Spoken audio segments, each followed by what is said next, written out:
Good evening, everyone. Yes, good evening. Are you all enjoying our marathon session? Are you able to answer these questions? Yeah, we'll go live in 2 minutes. Yes.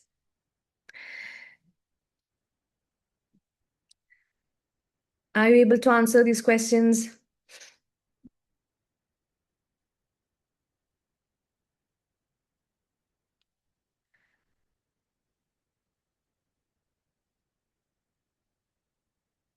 Good evening.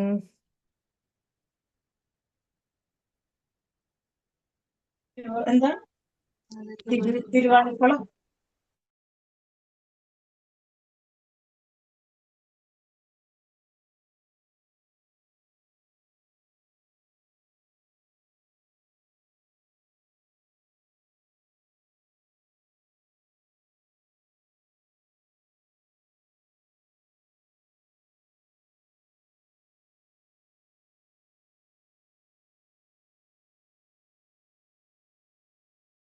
Yeah. You guys have learned so much. Don't worry.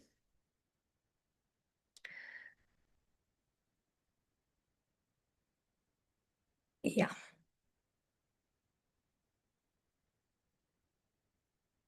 Don't worry thinking about how you do this examination. Don't worry because read those questions carefully. Read the questions carefully and everything will be fine. Okay. You guys have learned so much in these 6 months. Yeah. Yes. Okay. Okay. So good evening, everyone. Good evening, everyone, and welcome to the third day of the Vallath Marathon session. I hope all of you have been enjoying the session so far and staying confident. And today is going to be intense, exciting, and extremely important for your exam preparation. And we move on to some of the most important areas today. We'll be covering literary theory, literary criticism, cultural studies, and linguistics today. Yes. And hope you all are ready with answers. So stay confident, keep your notes ready, and most importantly, trust the process. So, shall we begin the session? Are you all ready? Yes. Shall we begin the session? Are you all ready? Yes. So, here goes the first question. Here goes the first question. Who conceptualized the heresy of paraphrase? Who conceptualized the heresy of paraphrase and proposed that through the use of irony, paradox, and ambiguity, a poet works constantly to resist any attempt at reducing the poem to a paraphrasable one? Can you remember who proposed heresy of paraphrase and in which essay and in which work? Yes, Clean Brooks in which work?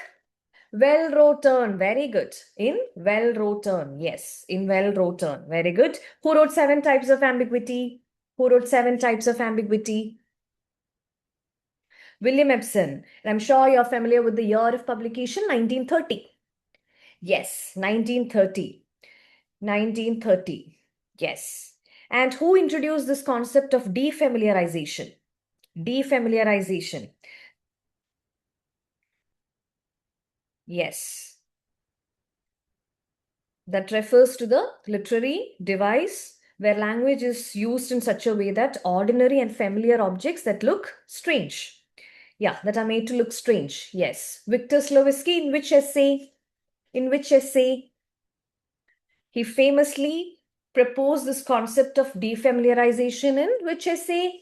Art as technique. Very good. In art as technique. In art as technique. Yes.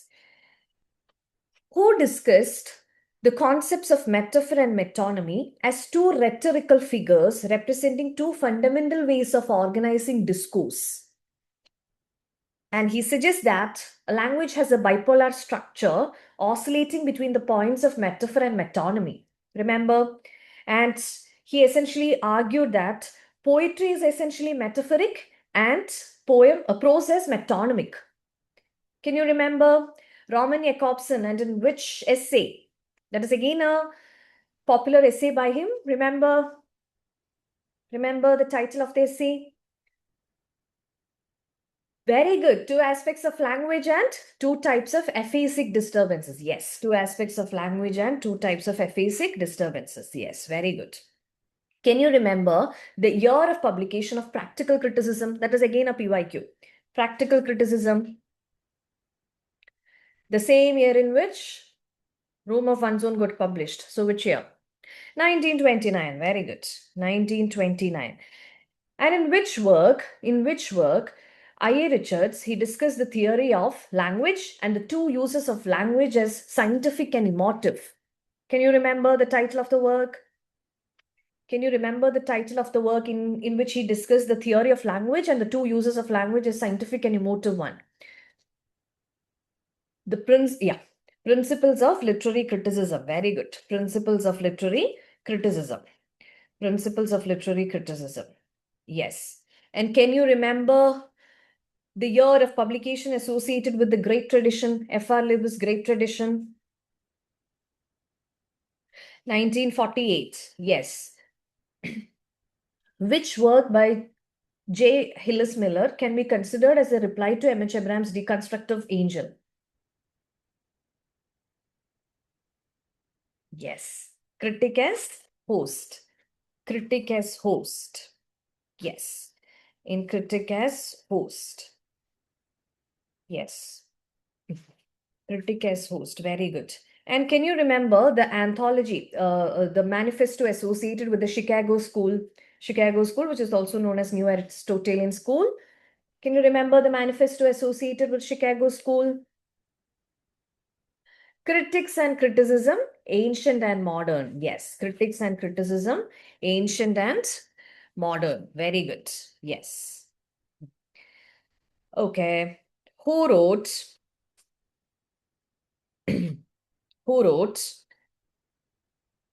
The Vindication of the Rights of Women?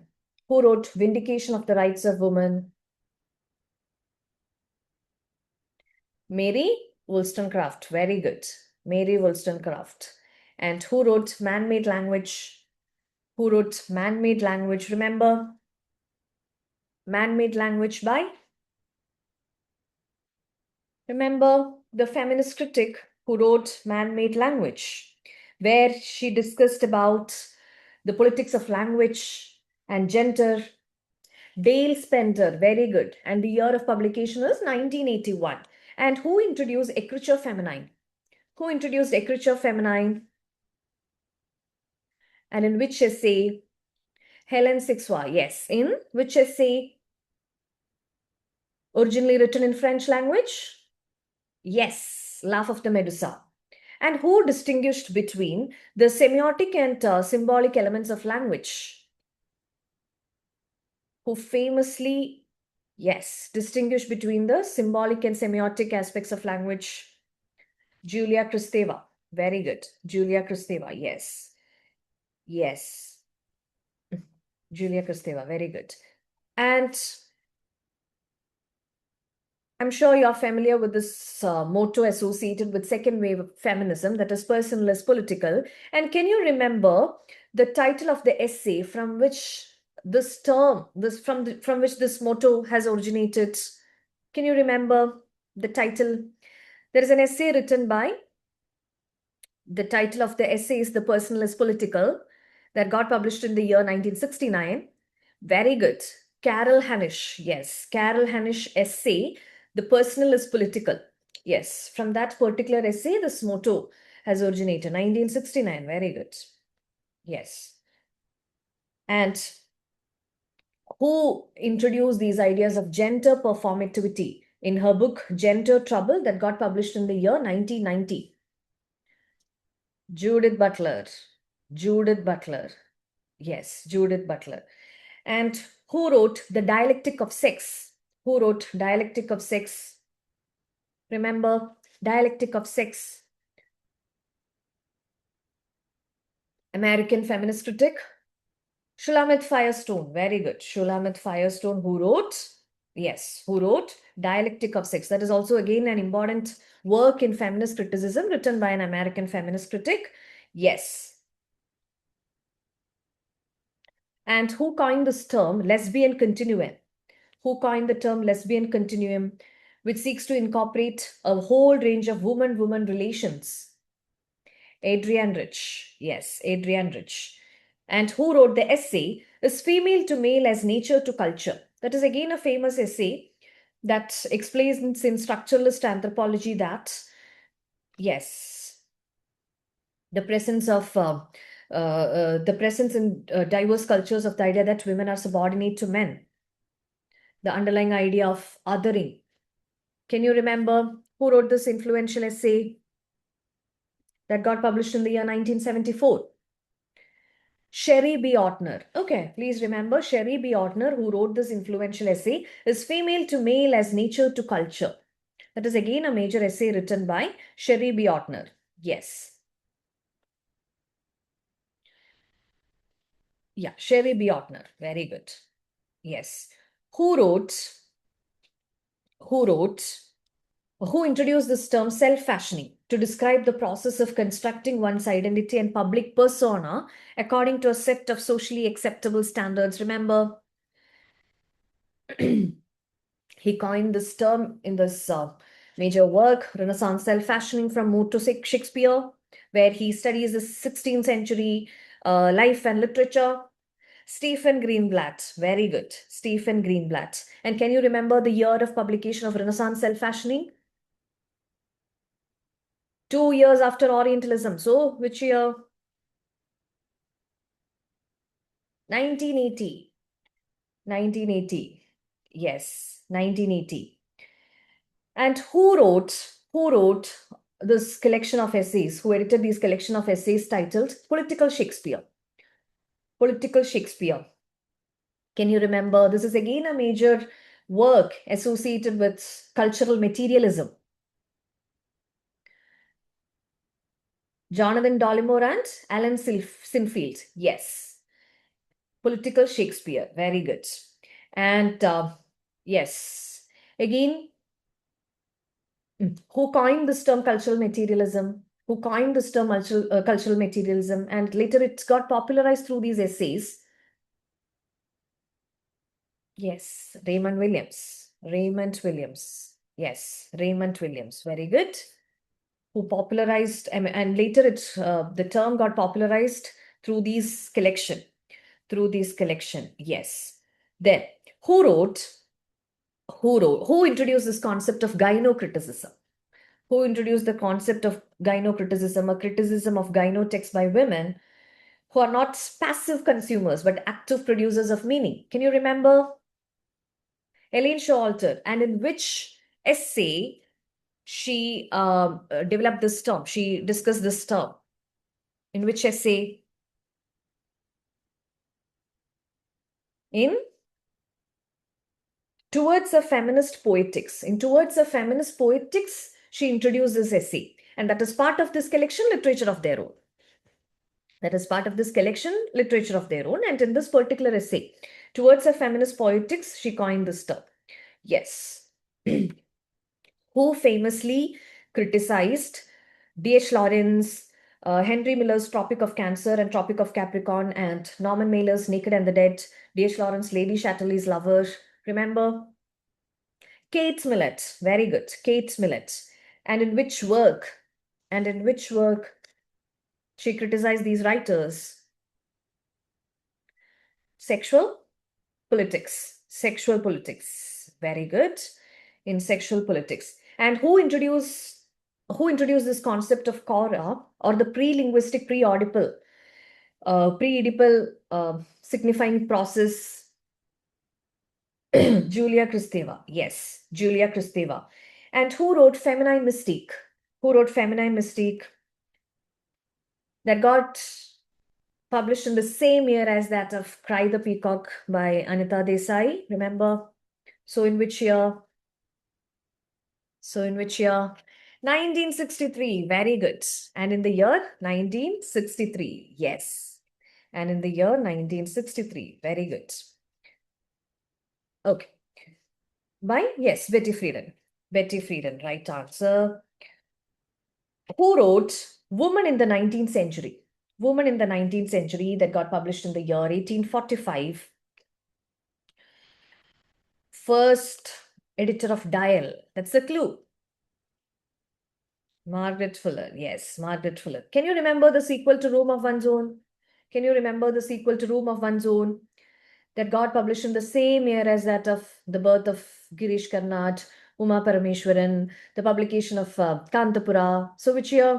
1938. And what is its sequel? Three Guineas. Very good. Three Guineas. Yes. Three Guineas. Three Guineas. Please remember these years of publication associated with these important texts, because last time also there were questions on chronology. And please remember to look into this debut works of writers, debut first works of these theorists as well. So who wrote Mothers of the Novel, which is subtitled 100 Good Writers Before Jane Austen, where this theorist, she sketched out an alternative canon, and she was reacting to male critics such as F.R. Lewis. Can you remember the writer who wrote Man-Made Language? Who wrote Mothers of the Novel? Dale Spenter. Dale Spenter. Yes, this is again another major work by Dale Spenter, Mothers of the Novel, 100 Good Writers Before Jane Austen. Yes, Dale Spenter, who famously wrote Man-Made Language. Yes, famously wrote Man-Made Language. Who wrote, who wrote Speculum of the Other Woman? Who wrote Speculum of the Other Woman? And This Sex Which Is Not One. Yes.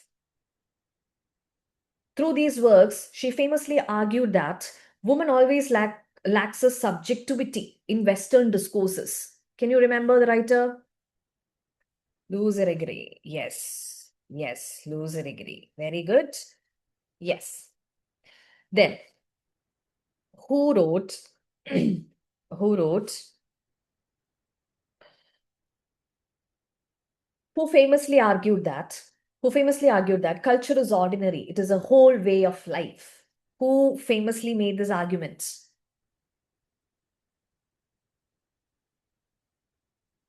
Raymond Williams. Very good. And in which work he famously made this definition? Culture is one of the two or three most complicated words in the English language. Can you remember the work in which he made this definition of culture? He identified culture as one of the two or three most complicated words in the English language. In which work? Is it in Culture and Society or in Keywords? Culture and Society or in Keywords?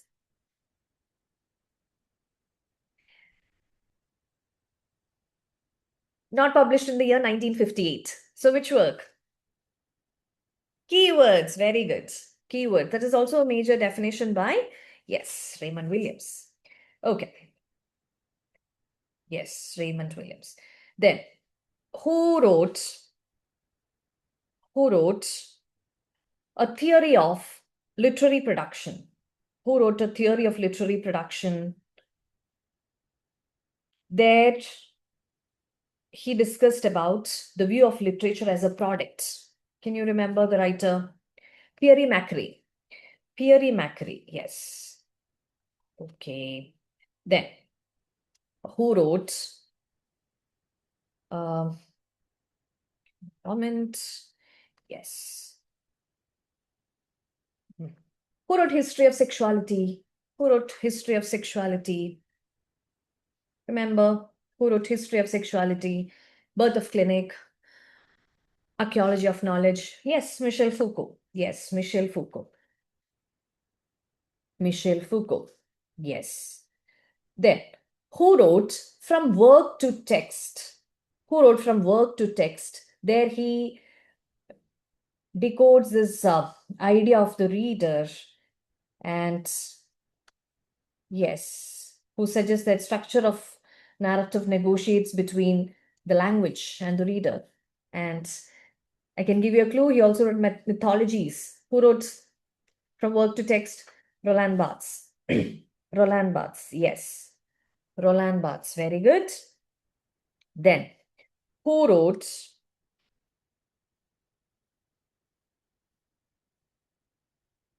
Yes. Who wrote Marvelous Possessions? Who wrote Marvelous Possessions? Who wrote Marvelous Possessions? Who wrote Renaissance Self-Fashioning? Who wrote the essay Invisible Bullets? Yes, these are all works by Stephen Greenblatt. And in Marvelous Possessions that got published in the year 1992, he looks at the encounter between Columbus and the natives of the New World in 1492. So he made a historical discussion of the 15th century in this work, Marvelous Possessions. That is also a major work by Stephen Greenblatt. And this is again a major essay, Invisible Bullets, that got published in the year 1988. Yes. Then, who wrote um, who wrote Batman Unmasked? That is again analyzing a cultural icon. That is again a major work on cultural studies. There, the theorist looked into this study of Batman and as he analyzed this cultural icon. That is by Will Brooker. Will Brooker. Yes, Will Brooker. Yes. Who wrote this work? Alfred Tennyson, and there he famously analyzed In Memoriam. That can also be considered as an example of dissident reading. Can you remember the writer who wrote Alfred Tennyson? That is the title of this work. Alan Sinfield. Okay, that is also a major work. Alan Sinfield, who wrote Alfred Tennyson. Yes, Alfred Tennyson.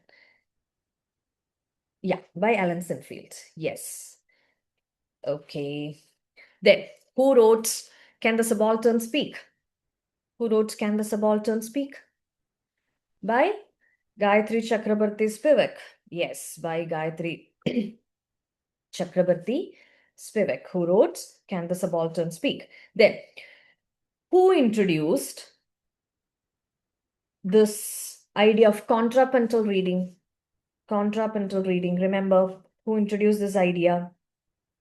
Contrapuntal reading by reading a text while simultaneously considering the often hidden histories of imperialism, colonialism, and later creating a counterpoint to this dominant narrative. Who introduced this idea? Edward Said. Very good. Edward Said. Yes. Edward Said. And who wrote Wretched of the Earth? Who wrote Wretched of the Earth? Yes. Franz Fanon. Very good. Franz Fanon. Then Ranajit Guha, Partha Chatterjee, David Hardiman, Gyan Pandey, all these scholars, they are associated with which group? Can you remember? And this group's seminal essays, they are collectively published as Selected Subaltern Studies. Yes, Subaltern Group. And can you remember the editors associated with this Selected Subaltern Studies? That is again a collection of essays by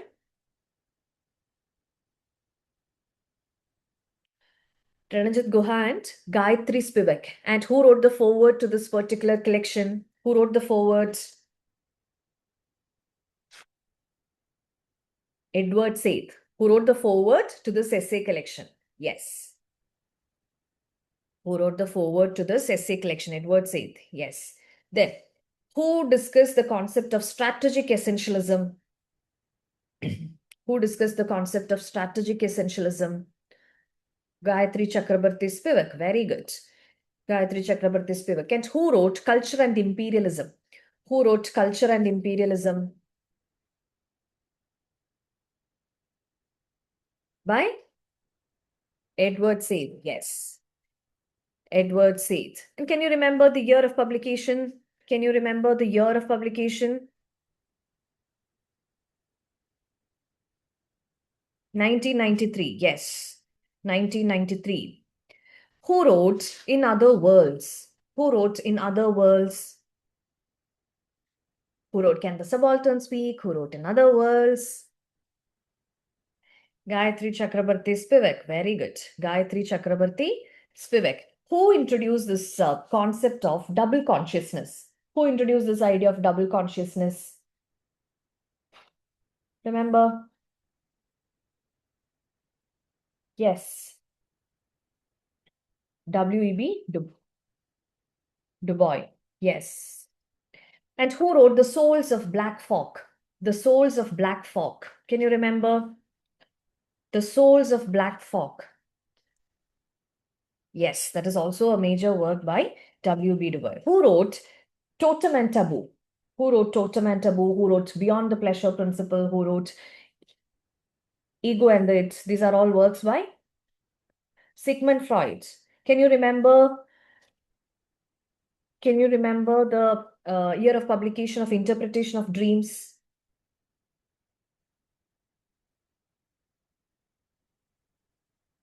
1900. Yes, 1900. Very good. Then, who discussed the concept of hybridity? Who discussed the concept of hybridity? Homi Bhabha. Yes, Homi Bhabha. And yeah, who wrote Nation and Narration? These are all PYQs. Nation and Narration. That is also by Homi Bhabha. Yes, Nation and Narration. That is by Homi Bhabha. Then, who wrote? Yes. Okay. Who wrote? Can you remember the term second wave feminism? Who coined this term second wave feminism? Who coined this term second wave feminism? By Marsha Lear. Yeah.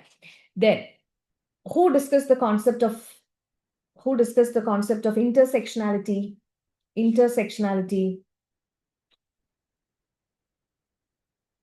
Intersectionality. Remember?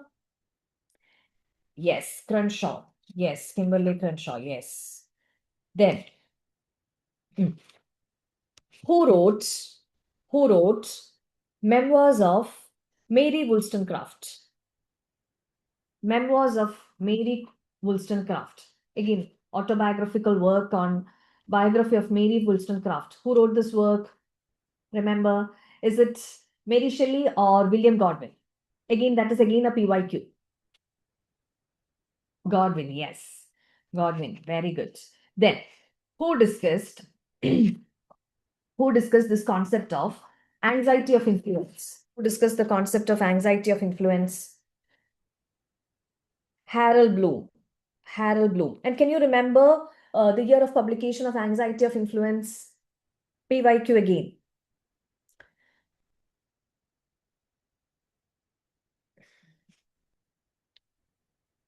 1981 or 1984? 1984, yes, 1984. Who discussed this concept of transactional analysis? That is again a significant concept in reader response criticism. Can you remember who developed this concept of transactional analysis, which asserts that meaning is produced in the transaction of the reader with a text? Can you remember? Developed by Louis Rosenblatt, who introduced this concept of transactional analysis. Okay, that is again an important concept associated with reader response criticism. Reader response criticism. Who wrote The Act of Reading, a Theory of Aesthetic Response? Who wrote The Act of Reading, a Theory of Aesthetic Response? Yes. Wolfgang Isari, very good. Yes. Who wrote this work? The Act of Reading. That is also a major work in reader response criticism. And who wrote Surprised by Sin, The Reader in the Paradise Lost? Who wrote this work? Stanley Fish, very good. And who wrote this compilation of essays titled, Is There a Text in This Class? Is there a text in this class? Yes, Stanley Fish. Then, who discussed the concept of reception theory in Towards an Aesthetic of Reception? Sorry, yeah. Hans Robert Yoss. Yes. Hans Robert Yoss.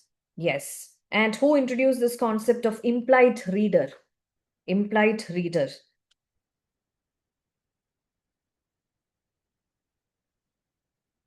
Wolfgang Iser. And who proposes idea of interpretive communities? Interpretive communities, and he developed this idea in this work. Is there a text in this class? That is the clues. Interpretive communities, not imagined communities. Stanley Fish. Yes. Imagined communities associated with Benedict Anderson. Yes. But yeah, interpretive communities. Yes. Then, who discussed this idea of, who discussed this idea of, wait, negation and opposition on the part of the reader? And can you remember negation and opposition within the same work? And yes.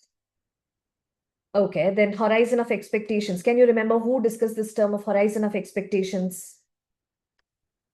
Horizon of expectations. That is again a term developed by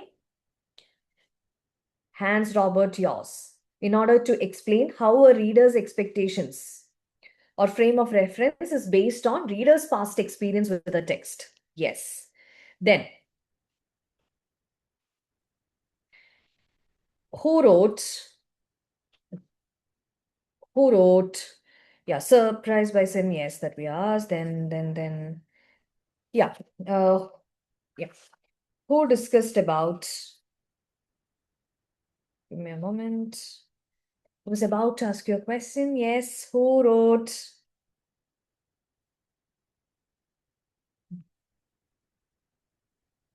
Gender Trouble? Who wrote Gender Trouble? Remember, again a PYQ. Judith Butler. Yes. Who wrote, who wrote Myths of Power, a Marxist study of the Brontes? Myths of Power, a Marxist study of the Brontes. Can you remember?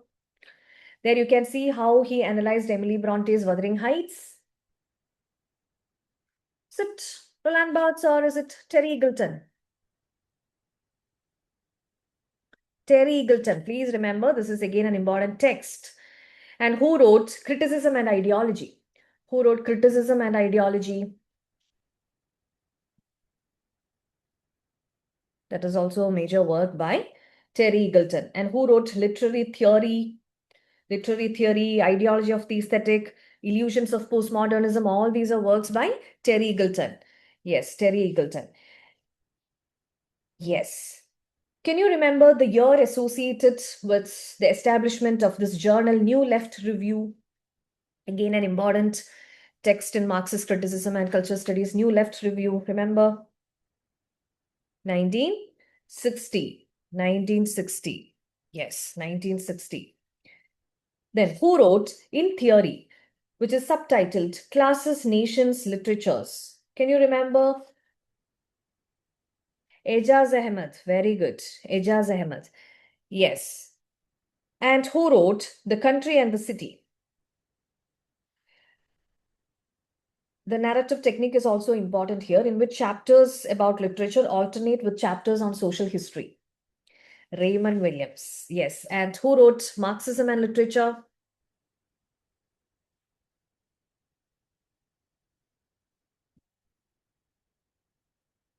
Yes.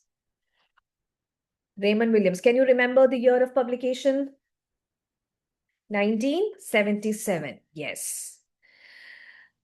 Aksa ma'am is here. So, yes, she'll continue. Let me make her the host. Hello, Aksa.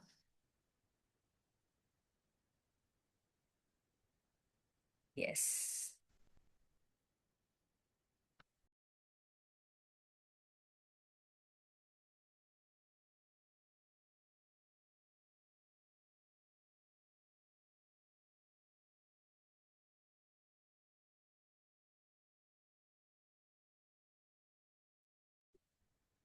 Good evening, everyone. How are you? How is it going? Are you able to answer the questions? Are you feeling relaxed? Hi. Hi, Vibha. Hello. Good evening. Good evening. Okay. So continue with theory. Yes. Okay. I know all of you have learned so much. We'll see how much we remember. Okay. We'll see, we'll revise all that we have learned. Okay. So tell me, who wrote a book titled New Criticism? Who wrote the book titled New Criticism? It is J.C. Ransom. When was it published? When was it published? In 1941. 1941, yes. Okay. Alan Tate, Robert Penn Warren, Cleanth Brooks, J.C. Ransom. All of these are writers of which movement? Yes, all of these are new critics. All of these are new critics, yes. Okay. The new critics are also known by another name. What is it? Yes, American fugitives, Southern agrarians. That is correct. American fugitives and Southern agrarians, correct. Okay. Now tell me, who wrote the major anthology titled Critics and Criticism? Critics and Criticism, Ancient and Modern. It is a PYQ. Who wrote Critics and Criticism? It is R.S. Crane. R.S. Crane. Who wrote the work titled Critics and Criticism? It is R.S. Crane. When was it published? When was it published? In 1952. In 1952. Yes, correct. Okay. Now tell me,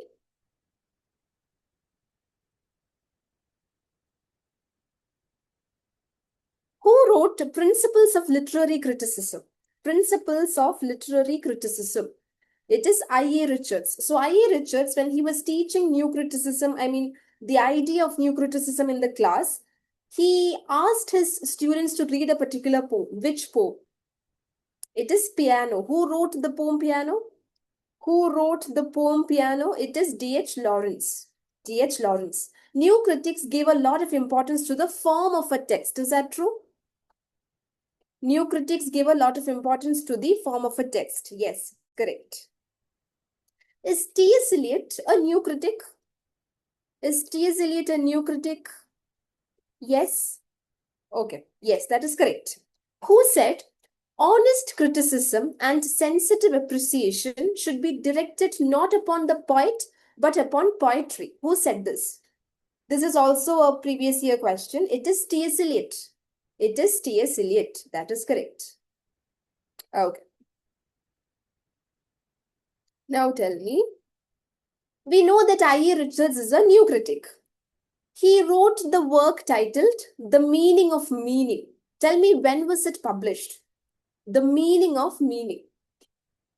The Meaning of Meaning came out in 1923. Who wrote Tradition and the Individual Talent? Tradition and the Individual Talent, where he talked about impersonation. It is T.S. Eliot. When was Tradition and New Talent published? In 1919. Yes, correct. 1919. That is correct. Okay. Who wrote the work titled Practical Criticism? Who wrote the work titled Practical Criticism? That is also I.A. Richards. It came out in 1929, which is same as that of Virginia Woolf's A Room of One Song. Practical Criticism came out in 1929. Okay. Which one came first? The Philosophy of Rhetoric or Practical Criticism? Both of these are works of I.A. Richards. Which one came first? It is Practical Criticism. Practical Criticism came out in 1929. Philosophy of Rhetoric was published in 1936. 1936, correct. Okay. Yes, okay. Tell me, Roman Jakobson is a leading figure of the Moscow Linguistic Society. Is that true? Yes. Roman Jakobson is a leading figure of the Moscow Linguistic Society. That is correct. Okay. No. Who wrote the work titled Art as Technique? Art as Technique. Who wrote this work? It is Victor Shklovsky. When was it published? Art as Technique. That was in 1917, where he talked about the concept of defamiliarization. Defamiliarization. Yes. Which playwright is popular for the idea of defamiliarization? He used the technique of defamiliarization. It is Bertolt Brecht. Bertolt Brecht used the idea of defamiliarization in his works. Like, for example, Mother Courage and Her Children. It is an example. Yes, correct. Okay. Now tell me, William Emerson published a work in 1930. Yes. Which work is it? William Emerson's work published in 1930. It is The Seven Types of Ambiguity. Seven Types of Ambiguity. Who is associated with the periodical titled Scrutiny? Who is associated with Scrutiny? It is F.R. Lewis. F.R. Lewis. Who wrote Language of Paradox? Language of Paradox is a work of Cleanth Brooks. Cleanth Brooks. Which other work of Brooks are we familiar with? The other famous work, The Well-Wrought Urn, is the famous work of Cleanth Brooks. Yes, correct. Did new critics believe in close reading? Did new critics believe in close reading? Yes. Yes. Which one came first, practical criticism or Seven Types of Ambiguity? It is practical criticism, came out in 1929. Seven Types of Ambiguity came out in 1930. Remember, we usually have a lot of questions from chronology, from theory and criticism. These are all previous year questions, so please remember these years. Practical criticism, 1929. Seven Types of Ambiguity, 1930. When was new criticism published? When was new criticism published? In 1941. Who wrote about intentional fallacy and effective fallacy? In the work, The Verbal Icon, it is Wimsatt and Beardsley. Wimsatt and Beardsley. When was The Verbal Icon published? The Verbal Icon was published in 1946. 1946, correct. Okay. Who talked about the concept of defamiliarization? Who wrote about defamiliarization? It is Victor Shklovsky. Victor Shklovsky. Who came up with the essay titled Two Aspects of Language and Two Types of Aphasic Disturbances? Two aspects of language and two types of aphasic disturbances. It is a 1956 essay by Roman Jakobson. Roman Jakobson. Roman Jakobson is associated with Dash, with the Moscow Linguistic Society, or with the Russian formalism, correct? Yes. Okay. Who came up with the idea of four kinds of meaning? Who came up with the idea of four kinds of meaning? That is also I.E. Richards. Sense, feeling, tone, and intonation are the four kinds of meaning. Is that true? Sense, feeling, tone, and intonation. Yes, that is correct. Yes. Okay. I.E. Richards is a student of William Emerson. Is that true? Arey, think. I said I.E. Richards is a student of William Emerson. No.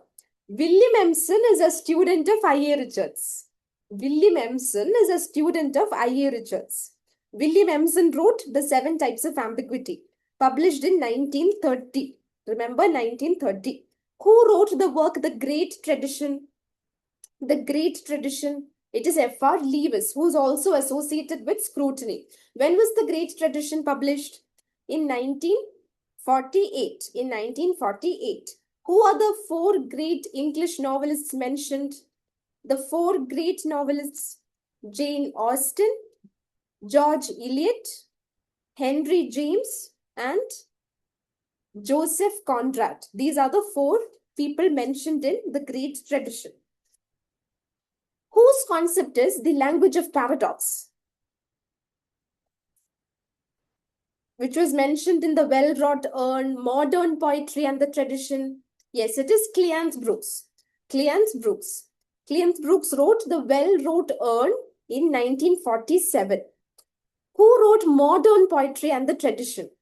Who wrote modern poetry and the tradition? That is also Cleanth Brooks. When was it published? When was it published? In 1939. 1939. Who died in 1939? Someone we know died in 1939. It is W.B. Yeats. Who was born in 1939? Margaret Atwood, Margaret Drabble, Seamus Heaney, all of these. Arun Joshi, yes. Arun Joshi, all of them were born in 1939. Yes, correct. Okay. J. Hillis Miller is a Yale critic. Is that true? J. Hillis Miller is a Yale critic. Is that true? Yes. Who wrote The Critic as Host? The Critic as Host. It is J. Hillis Miller. This was a response to which work of M.H. Abrams? This was a response to M.H. Abrams, The Deconstructive Angel. The Deconstructive Angel. Yes. What is the full form of MLA? The full form of MLA? It is Modern Language Association. Modern Language Association. Yes. So M.H. Abrams presented this work in the Modern Language Association in 1976. Oh. So are you able to remember all of this? Yes. Okay. Tell me who wrote the photographic message? The photographic message, where he talks about denotation and connotation. It is Roland Barthes. Roland Barthes in 1961. In 1961. We know the year 1961. Something happened. Which work? The Wretched of the Earth came out in 1961. The Long Revolution was also in 1961. Yes, correct. Okay. Now, what is the other name of? Yes, Tagore was born, House of Mr. Biswas, 1961. Prime of Miss Jean Brodie, is that in 1961? Yes. Okay. Yayati was also in 1961, I think. Yes. So remember the year 1961. Tagore was born in 1861. Tell me, what is the other name of the Chicago school? The other name of the people in Chicago school. It is Neo-Aristotelians. Neo-Aristotelians. Is Elder Olson a part of the school? I will tell you some names. You tell me whether they are a part of Chicago school. Elder Olson. Yes. R.S. Crane. R.S. Crane. Yes. Richard McKeon. Richard McKeon. Yes. Norman MacLean. Norman MacLean. Yes. Which school are we talking about? All of them are part of which school? Neo-Aristotelians or the Chicago school. Correct. Okay. Yes. Course in General Linguistics is a work of which writer? He is a structural theorist. Saussure. Yes. Saussure. Now tell me, when was Death of the Author published? When was Death of the Author published? In 1968 or 7? Death of the Author.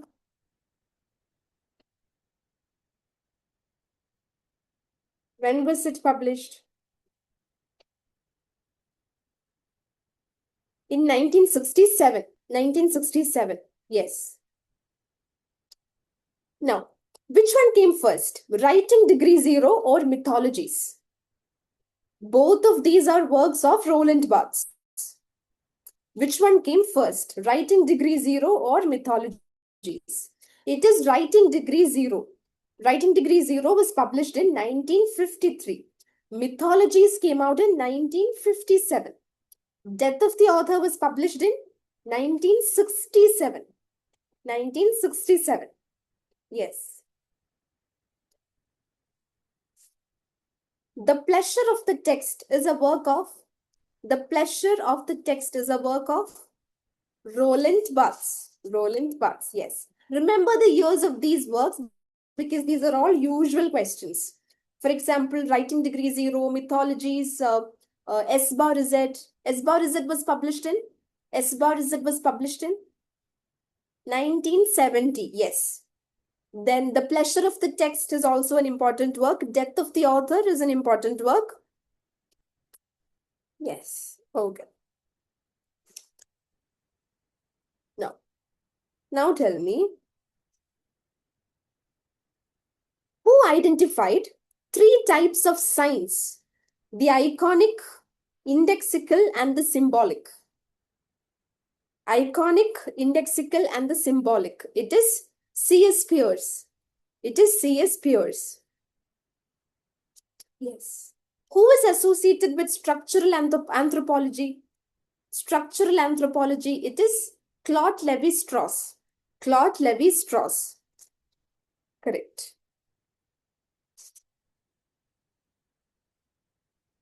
Okay. When was Mythologies published?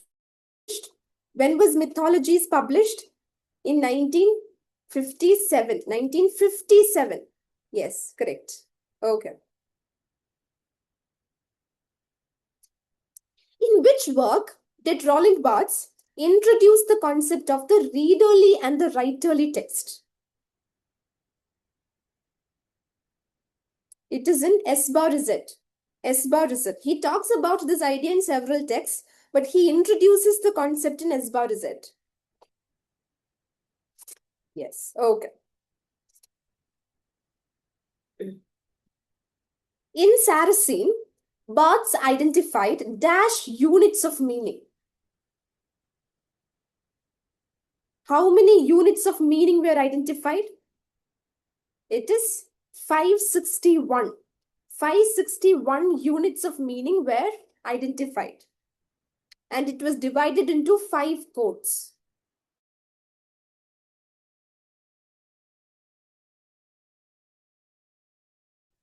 Okay. No.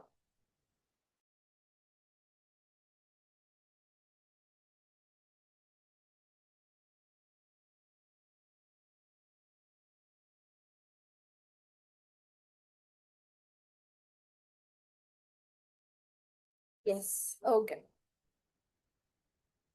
Huh. So tell me, who wrote Structuralist Anthropology? The work titled Structuralist Anthropology. It is Claude Lévi-Strauss. When was it published? When was it published? In 1958. In 1958. Who wrote The Savage Mind? The Savage Mind, which is an important work. Savage Mind. It is Claude Lévi-Strauss. Claude Lévi-Strauss. When was it published? In 1962. 1962. Where did Claude Lévi-Strauss introduce the term bricolage? The term bricolage was introduced in The Savage Mind. So remember, okay, let's play the game. Tell me, when was Mythologies published? Mythologies was published in 1957. Writing Degree 0? Writing Degree 0, 1953. Death of the Author? Death of the Author, 1967. Savage Mind? Savage Mind, 1962. 1962. S bar is it? S bar is it? 1970. 1970. Okay. When was Great Tradition published? Great Tradition.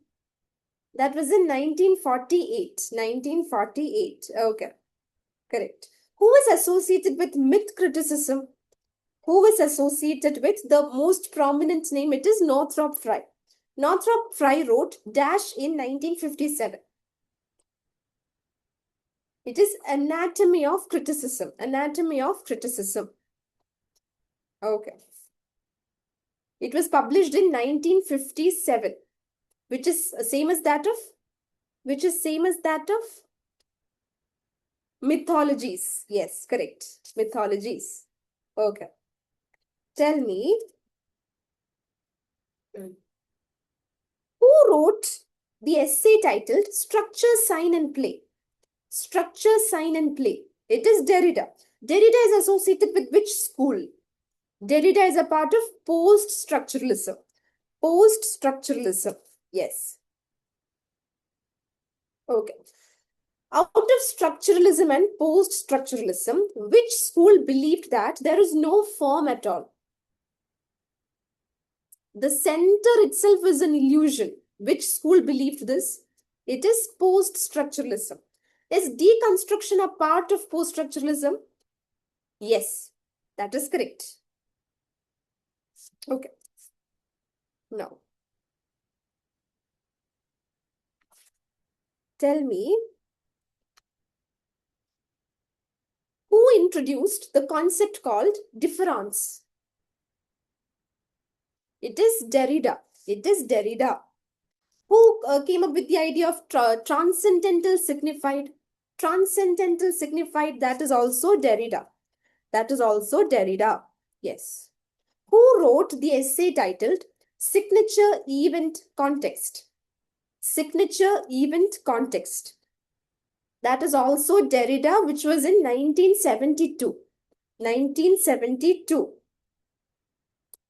Dash is a term that Derrida coined to refer to writing as an ultimate principle rather than as a derivative of logos.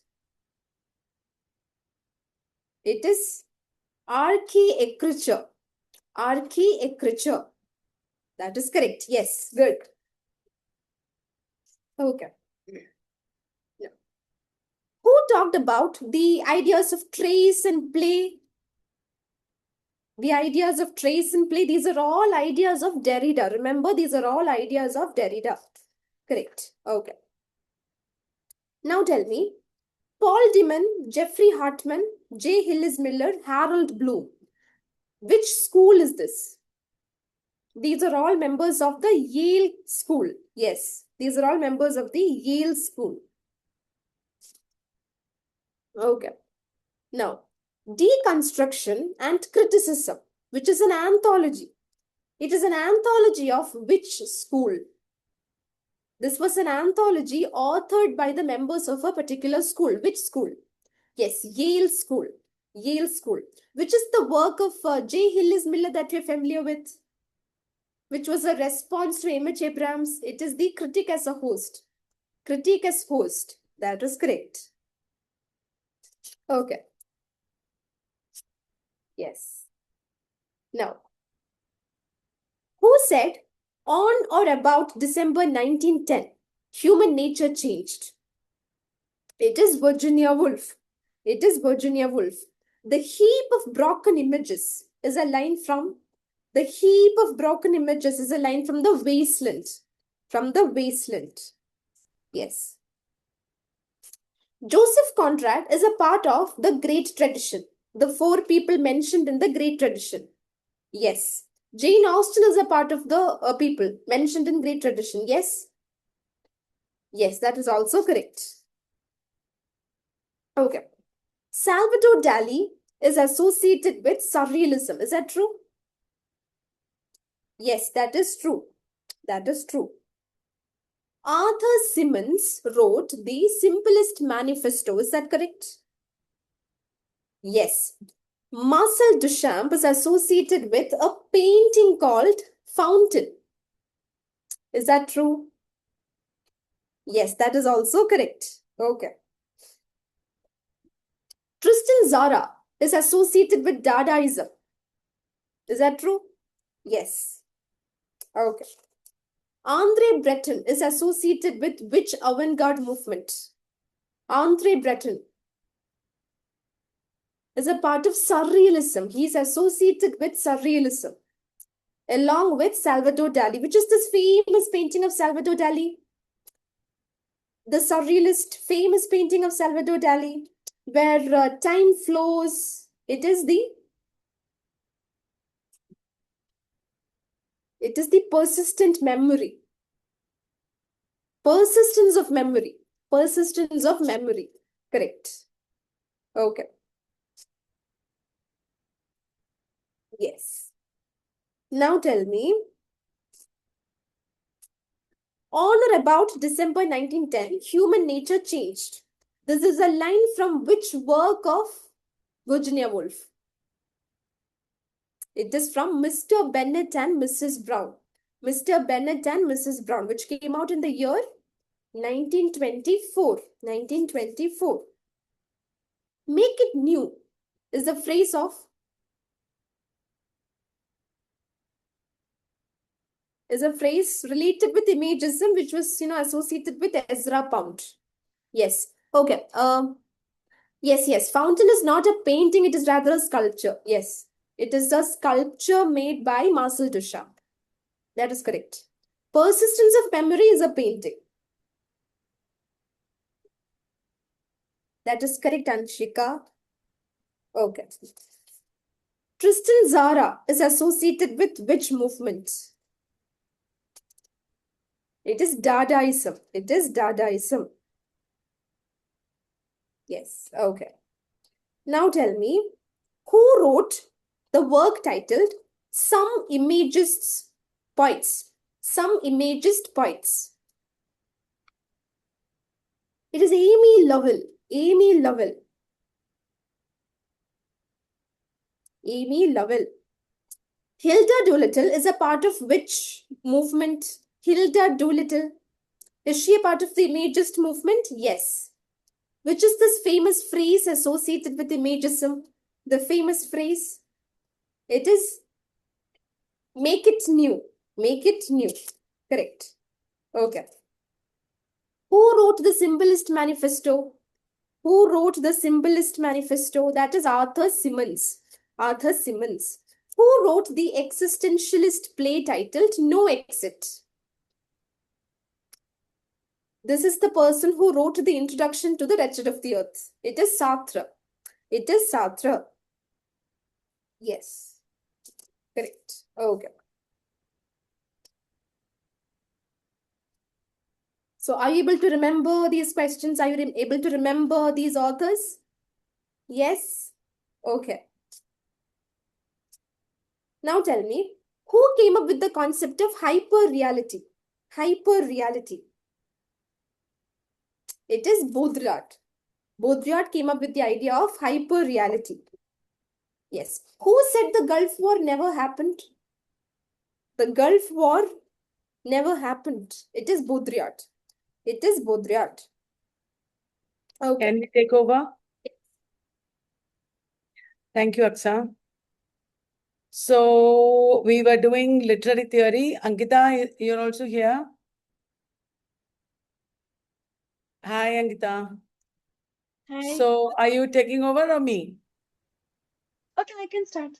You can start, okay? Okay. Hello, This is everyone. Good criticism. evening. Yeah. Okay. Literary criticism. Okay. So I'm telling you a statement first. You tell me if it is true or false. Okay? Right. Plato, in his theory of ideas, said that ultimate reality exists in an unchanging ideal realm of forms or ideas of which the physical world is merely an imperfect imitation or shadow. Is this true about Plato's theory of ideas? Yes. Yes. Plato also talked about allegory of the cave. True or false? Plato also talked about allegory of the cave. Yes. Is it true that Plato used this allegory of the cave to compare the effect of education and the lack of it on our nature? The effect of education and the lack of it on our nature. Yes. Yes.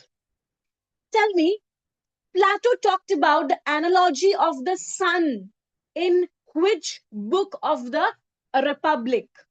Plato talked about the analogy of the sun in which book of the Republic? In book 6, book number 6. Okay, next. On the soul. It's a major treatise by whom? On the soul. is a major treatise by whom? It is by Aristotle. On the Soul is a major treatise by Aristotle, where he classifies souls as per their operations. Where he classifies souls as per their operations. Okay, right. Next, tell me, Aristotle established Lyceum, true or false? Aristotle established Lyceum, true, true. Next, I'm telling you a quote. You tell me who said this. Never did a slave become an orator. Never did a slave become an orator. Who said this? It's a very, very popular quote. Never did a slave become an orator. Longinus said this. Longinus said this. Longinus, who wrote on the Sublime. Longinus, who wrote on the Sublime. According to Longinus, how many sources of sublimity are there? How many sources of sublimity are there? 5. 5. Can you tell me what are those 5 sources of sublimity? What are those 5 sources of sublimity according to Longinus? Yes. Grandeur of thought. Yes. Grandeur of thought. Vehement passions. Rhetoric, nobility of diction. Correct. Correct. Correct use of figures of speech. Correct. Who established academy? Who established academy? Academy. It was by Plato. Plato. Aristotle is the father of categorical syllogism.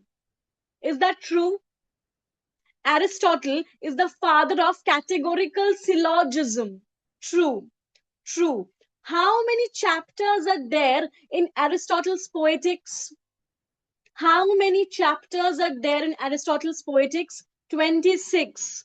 26. Ingram Bywater is a major translator of Poetics. True or false? Ingram Bywater is a major translator of Poetics. True. True. Okay? True. Okay. So who said never did a slave become an orator? That was Longinus. Longinus. Who wrote Institutio Oratoria? Who wrote Institutio Oratoria? That's by Quintilian. That's by Quintilian. Is catharsis the purgation of excessive of pity and fear? The excess of pity and fear, yes. Catharsis is the purgation of excess of pity and fear. What is peripetia? What is peripetia? Peripetia is the reversal of fortune. A reversal of fortune. What is anagnorisis? What is anagnorisis? It is the recognition of the tragic flaw. Tragic flaw. The term hamartia has been taken from music. True or false? The term hamartia has been taken from music. No, it's from archery. It's from archery. Okay? Right, right. It's from archery. Next, tell me, Ars Poetica is also known as dash. Ars Poetica is also known as dash. Letter or epistle to Piso. Epistle to Piso. Here, does he talk about the idea of poems? Does he say that poems must have a unified structure and proportional parts with a wise choice of subject and harmonious parts like a living body? Does he say this in Ars Poetica? Yes. He talks about the idea of coherence, that poems should have a coherent structure and harmonious parts like a living body, like a living body. Does he talk about purple patch? Purple patch. Yes. Purple patch, in medias res, ab ovo. These are some of the major phrases we find in Ars Poetica. Ars Poetica. Yes? Right. Okay. Next, tell me. Okay. We talked about the idea of sublimity. Other than Longinus, tell me two other figures who have talked about this concept of sublimity. Other than Longinus, who else?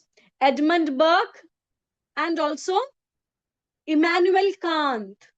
Edmund Burke and also Immanuel Kant. They have also talked about this idea of sublimity. This idea of sublimity. Okay? Right. Right. Next, tell me, who wrote on the consolation of philosophy? Who wrote on the consolation of philosophy? It's a work by Boethius. Boethius. Summa Theologica. It's a massive work by who wrote Summa Theologica? It's by Thomas Aquinas. Thomas Aquinas wrote Summa Theologica. Summa Theologica. Sir Philip Sidney wrote dash in a response to Stephen Gosson's School of Abuse. Apology for poetry. Apology for poetry. Apology for poetry. Who wrote the art of English poesy? Who wrote the art of English poesy? George Putenham. George Putenham wrote The Art of English Poesy. The Art of English Poesy. Who are known as the Tudor Trio? Who are known as the Tudor Trio? Roger Ascham, John Check, and Thomas Wilson. Thomas Wilson. Thomas Wilson wrote which work? Thomas Wilson wrote which work? It's a very popular work by Thomas Wilson. Thomas Wilson wrote The Art of Rhetoric. The Art of Rhetoric, published in 1560. It is repeatedly asked in many exams. Okay, The Art of Rhetoric. It's a major work by Thomas Wilson, one of the Tudor trio. The Art of Rhetoric by Thomas Wilson, one of the Tudor trio. Okay, right. Okay. Does Sir Philip Sidney talk about poetry as mimesis? Does he talk about poetry as mimesis? Yes. Yes. Okay. Next, tell me. So when Stephen Gosson attacked poetry, other than Sir Philip Sidney, who else responded to it? Thomas Lodge. Thomas Lodge wrote A Defense of Poetry, Music and Stage Plays. A Defense of Poetry, Music and Stage Plays. Who attacked rhyme in Observations on the Art of English Poesy? Who attacked rhyme in Observations on the Art of English Poesy? Thomas Campion. Thomas Campion. Who had responded to it? Who had responded to it?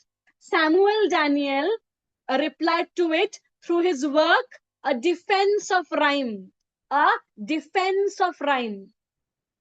The Anatomy of Absurdity is a survey of the contemporary works of that period. Who wrote it? The Anatomy of Absurdity, it's by Thomas Nash. Thomas Nash. Who wrote the first book on archery in English? Who wrote the first book on archery in English? Roger Ascham. Roger Ascham. Who talked about fishing as a he was also a major biographer of the Civil War period. Isaac Walton wrote which work? Yes. Isaac Walton wrote, yes, The Angler, right. The Complete Angler. Okay. The advancement of learning, Novum Organum. These are works by the advancement of learning, Novum Organum. These are works by Sir Francis Bacon. Sir Francis Bacon, who wrote certain notes of instruction concerning the making of verse or a rhyme in English. Certain notes of instruction concerning the making of verse or rhyme in English. That's by George Gascoigne. George Gascoigne. Silva Silvarum is a work by Silva Silvarum. It's a work by Sir Francis Bacon. Sir Francis Bacon wrote Silva Silvarum. Silva Silvarum. Which are the four idols of Bacon? Tell me. Which are the four idols of Bacon? Yes. Yes. Idols of the tribe, idols of the cave or den, idols of the marketplace, idols of the theater. Idols of the theater. Timber or discoveries made upon men and matter is a critical work by Timber or discoveries made upon men and matter. It's a critical work by Ben Jonson. Ben Jonson. Right. In the prologue to which play Ben Jonson talked about his theory of the comedy of humors? In the prologue of which play he laid down his theory of the comedy of humors? Every man in his humor. In the prologue of Every Man in His Humor. Okay? Right. Next. Okay. What was the motto of enlightenment? Tell me. What was the motto of enlightenment? The enlightenment movement of the 18th century. What was the motto of that movement? Sapere aude, dare to know. Sapere aude, dare to know. It was the motto of the enlightenment movement of the 18th century. Who wrote the essay? Who wrote the essay? What is enlightenment? Who wrote the essay? What is enlightenment? Where the author said that enlightenment is man's exit from his self-incurred stupidity. Yes, it is Immanuel Kant. Immanuel Kant wrote the essay, What is Enlightenment? What is enlightenment? Okay. Leviathan is a work of political philosophy by Thomas Hobbes. It was published in which year? 1651. 1651. Who said, I think, therefore I am? Who said, I think, therefore I am? It was said by René Descartes. René Descartes said, I think, therefore I am. Who talked about the concept of tabula rasa? Who talked about the concept of tabula rasa? It was Sir John Locke. John Locke. Okay? Right. Okay, correct. Tell me, which economist wrote The Wealth of Nations? Which economist wrote The Wealth of Nations? Adam Smith. Adam Smith. Correct. Adam Smith. Next, tell me, deism. The movement of deism was there in which period? The movement of deism was there during the Augustan or neoclassical period. Augustan or neoclassical period. The neoclassical authors valued decorum. True or false? They valued decorum. True. True. They valued the idea of decorum. Correct. Okay. Right. Okay. We know that John Dryden was one of the most influential authors and critics of this period. Was he a comparative critic? Was Dryden a comparative critic? Yes. Yes. Tell me the most important critical works of Dryden. Dryden's An Essay of Dramatic Poesy, published in 1668, then Preface to the Fables. Correct. Who are the four speakers? Who are the four speakers in an essay of dramatic poesy, Crites, Eugenius, Lycidius, Neander. Neander. Here who represents Dryden? Here who represents Dryden? Neander. Neander. Neander supports the English. True or false? Neander supports the English. True. True. Who supported the French? Who supported the French? Lycidius. Lycidius supported the French. Who supported the ancients? Who supported the ancients? Crites. Crites supported the ancients. Who called Dryden the father of English criticism? Who called Dryden the father of English criticism? Dr. Johnson. Dr. Johnson. Okay? Right. Okay. It was that memorable day in the first summer of late war when our navy engaged the Dutch, a day wherein the two most mighty and best appointed fleets. Yes, this is the opening of an essay of dramatic poesy. An essay of dramatic poesy. Okay. Who said this about Shakespeare? You will tell me which speaker said this about Shakespeare. Shakespeare had the largest and the most comprehensive soul. He was naturally learned, not through books, but by the reading of nature and all her images. Neander. Neander said this about Shakespeare. Neander said this about Shakespeare. He defended tragicomedy. Is it true? Dryden defended tragicomedy? Yes. Yes. Correct. Correct. Okay. About whom did he say that? He is the father of English poetry. So I hold him in the same degree of veneration as the Grecians held Homer or the Romans Virgil. He said this about Chaucer. He said this about Chaucer. Correct, correct. He said this about Chaucer. The Pleasures of Imagination is an essay by Addison or Steele? Joseph Addison. Joseph Addison. Who called Addison a model of the middle style? Who called Addison a model of the middle style? Dr. Johnson. Dr. Johnson. Correct. Correct. Okay. Yes. Who said that Chaucer is a rough diamond and must first be polished ere he shines? Who said this? Dryden said this in the preface to the Fables. Correct. Correct. Okay. Okay. In his essay on criticism, Pope considers all the major faults of the judgment stems from what?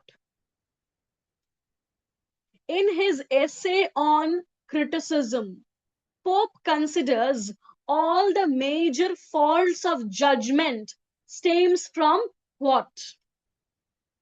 False wit. False wit. Okay? Right. Yes. Okay. Yes. Right. Next, tell me. Addison defined taste as that faculty of the soul which discerns the beauties of an author with pleasure and the imperfections with dislike. Is it true or false? Addison said that taste is that faculty of the soul which discerns the beauties of an author with pleasure. Yes. Yes. Correct. Correct. A Pope's An Essay on Criticism was published in which year? Pope's An Essay on Criticism was published in which year? 1711. 1711. Correct. Correct. Who said this? The bold Longinus, all the nine inspire and bless their critique with a poet's fire. The bold Longinus, all the nine inspire and bless their critique with a poet's fire. Alexander Pope said this about Longinus. Alexander Pope said this about Longinus. Correct, correct. Okay.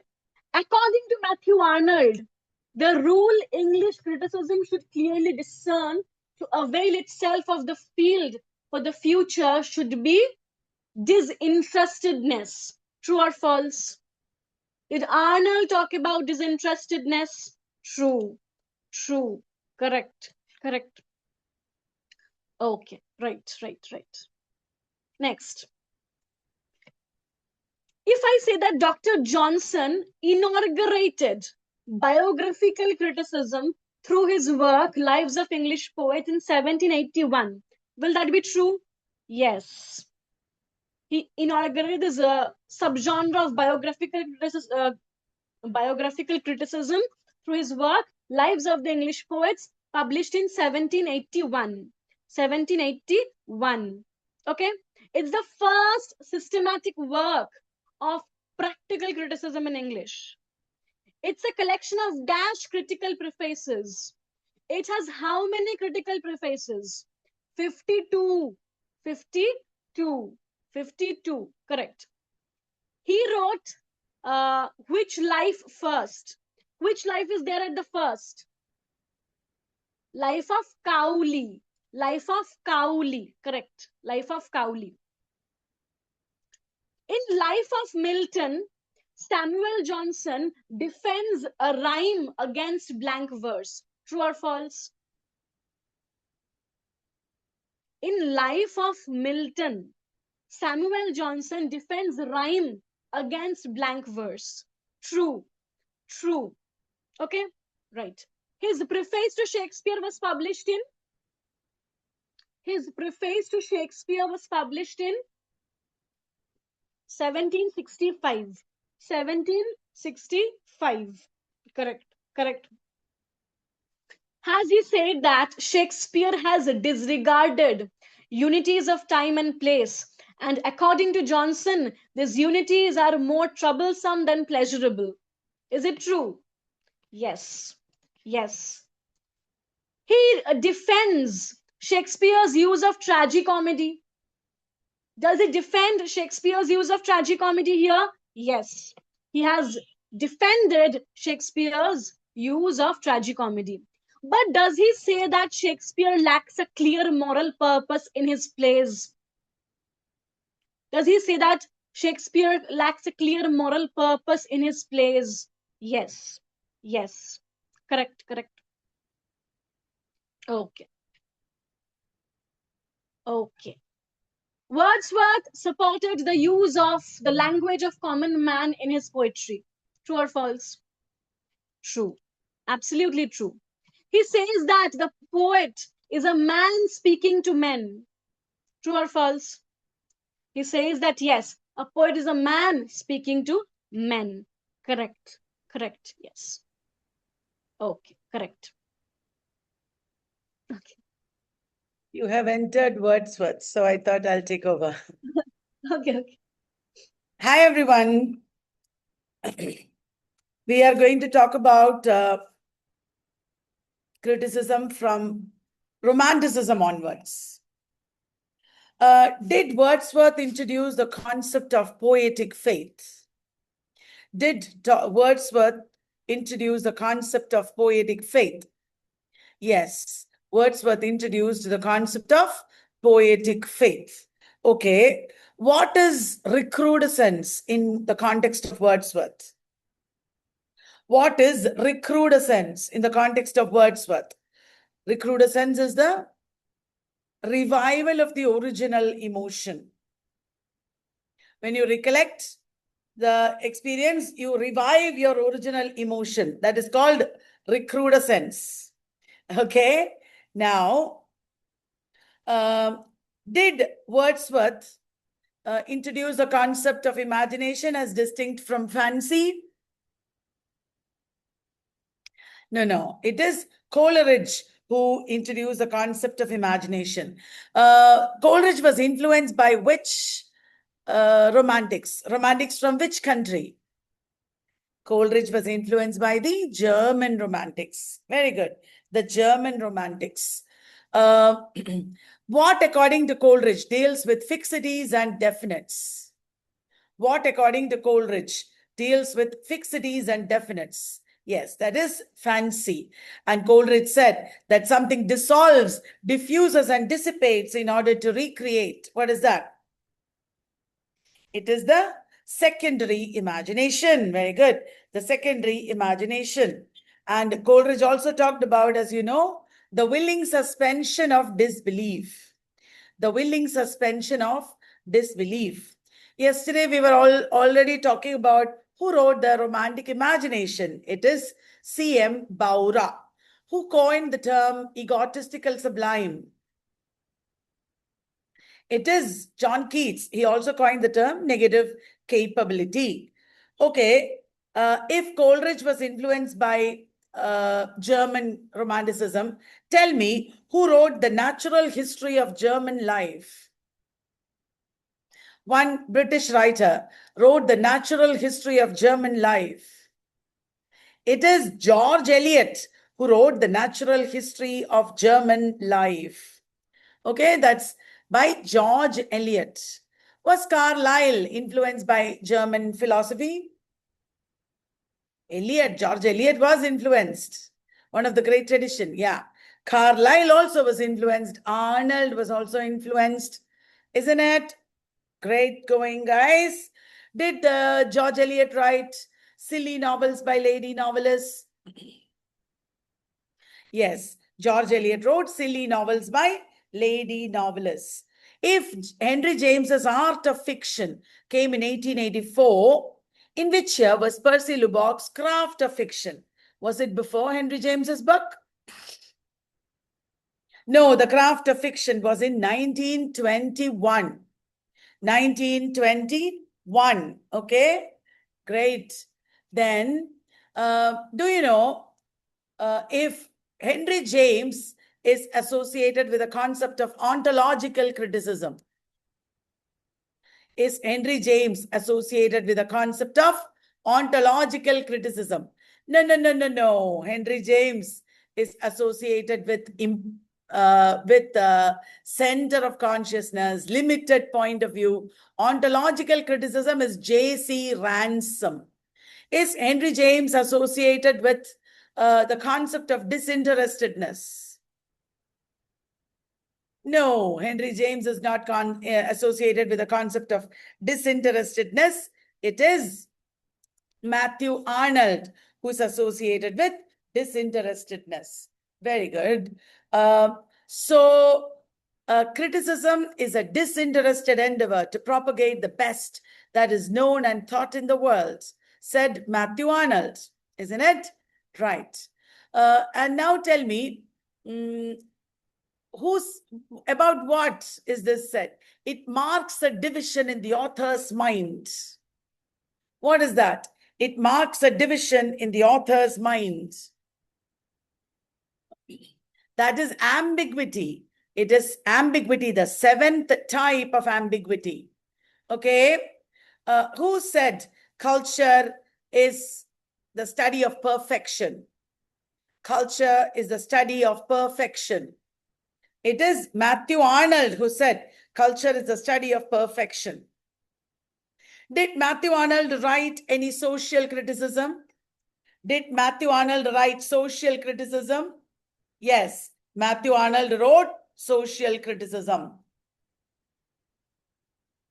Excellent. Now, did Matthew Arnold write Birth of Tragedy? No, that is by Friedrich Nietzsche. Friedrich Nietzsche wrote The Birth of Tragedy. Did Matthew Arnold write Creative Evolution? No, it is by Henri Bergson, Henri Bergson. Bergson.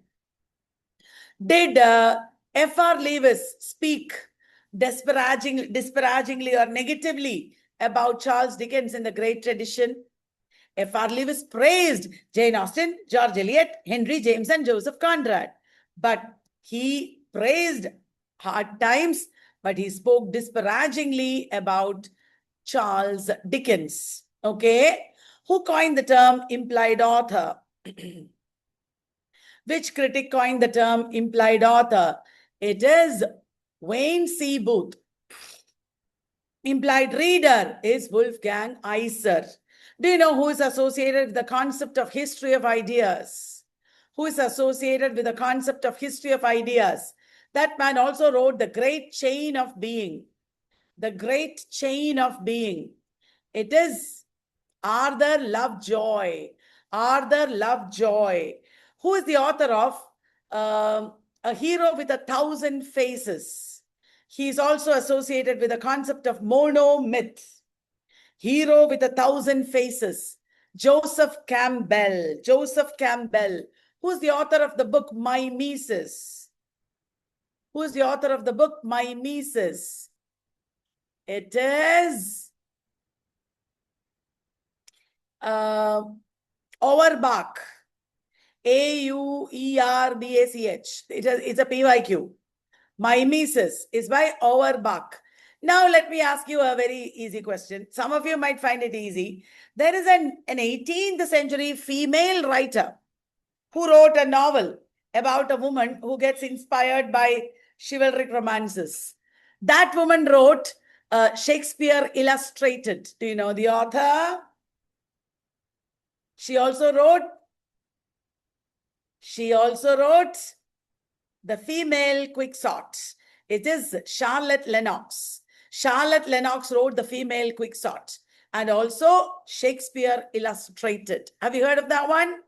Who wrote Woman in the 19th Century? Woman in the 19th Century is by Margaret Fuller. So once again, what did Eric Auerbach write? PYQ. What did Eric Auerbach write? It is Mimesis, the book Mimesis. Who wrote the book The Idea of a Christian Society? The Idea of a Christian Society. Who's the author? It is T.S. Eliot. Idea of a Christian Society is T.S. Eliot. Will you remember that? Which contemporary critic wrote the critical work, The Sense of an Ending? Which contemporary critic wrote the critical work, The Sense of an Ending? It is Frank Kermode. Frank Kermode. What did Kenneth Burke write? Kenneth Burke's famous work, it is A Grammar of Motives. Kenneth Burke wrote A Grammar of Motives. Okay, is R.P. Blackmore associated with New Criticism? Is R.P. Blackmore associated with New Criticism? Yes, R.P. Blackmore is associated with New Criticism. Do you know who wrote The Rhetoric of Fiction? Do you know who wrote The Rhetoric of Fiction? It is Wayne C. Booth, the one who wrote Implied Author, isn't it? Implied Author, correct. In which criticism do you have the book, The Political Unconscious? Who wrote it? It is a seminal work of Marxist criticism. Political Unconscious is by Frederick Jameson.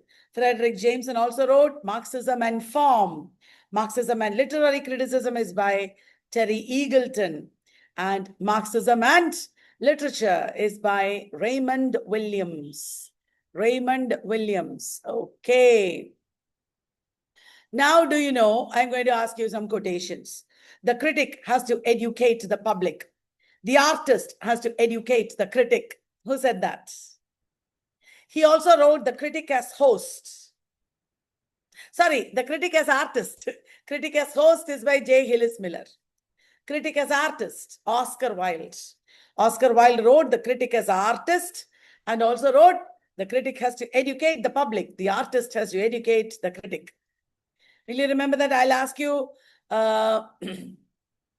something very simple.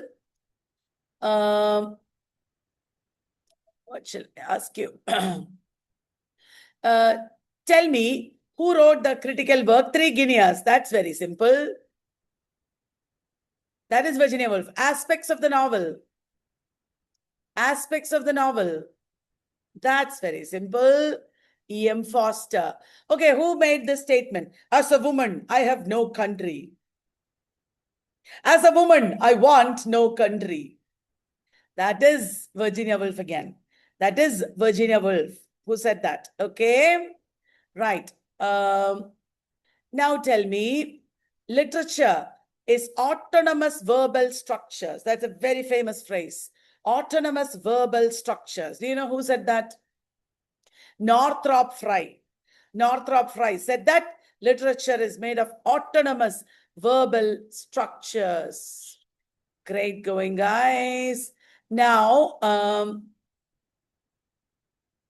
tell me, a 17th century background and 18th century background. I always ask this question. It is Basil Wiley, W-I-L-E-Y.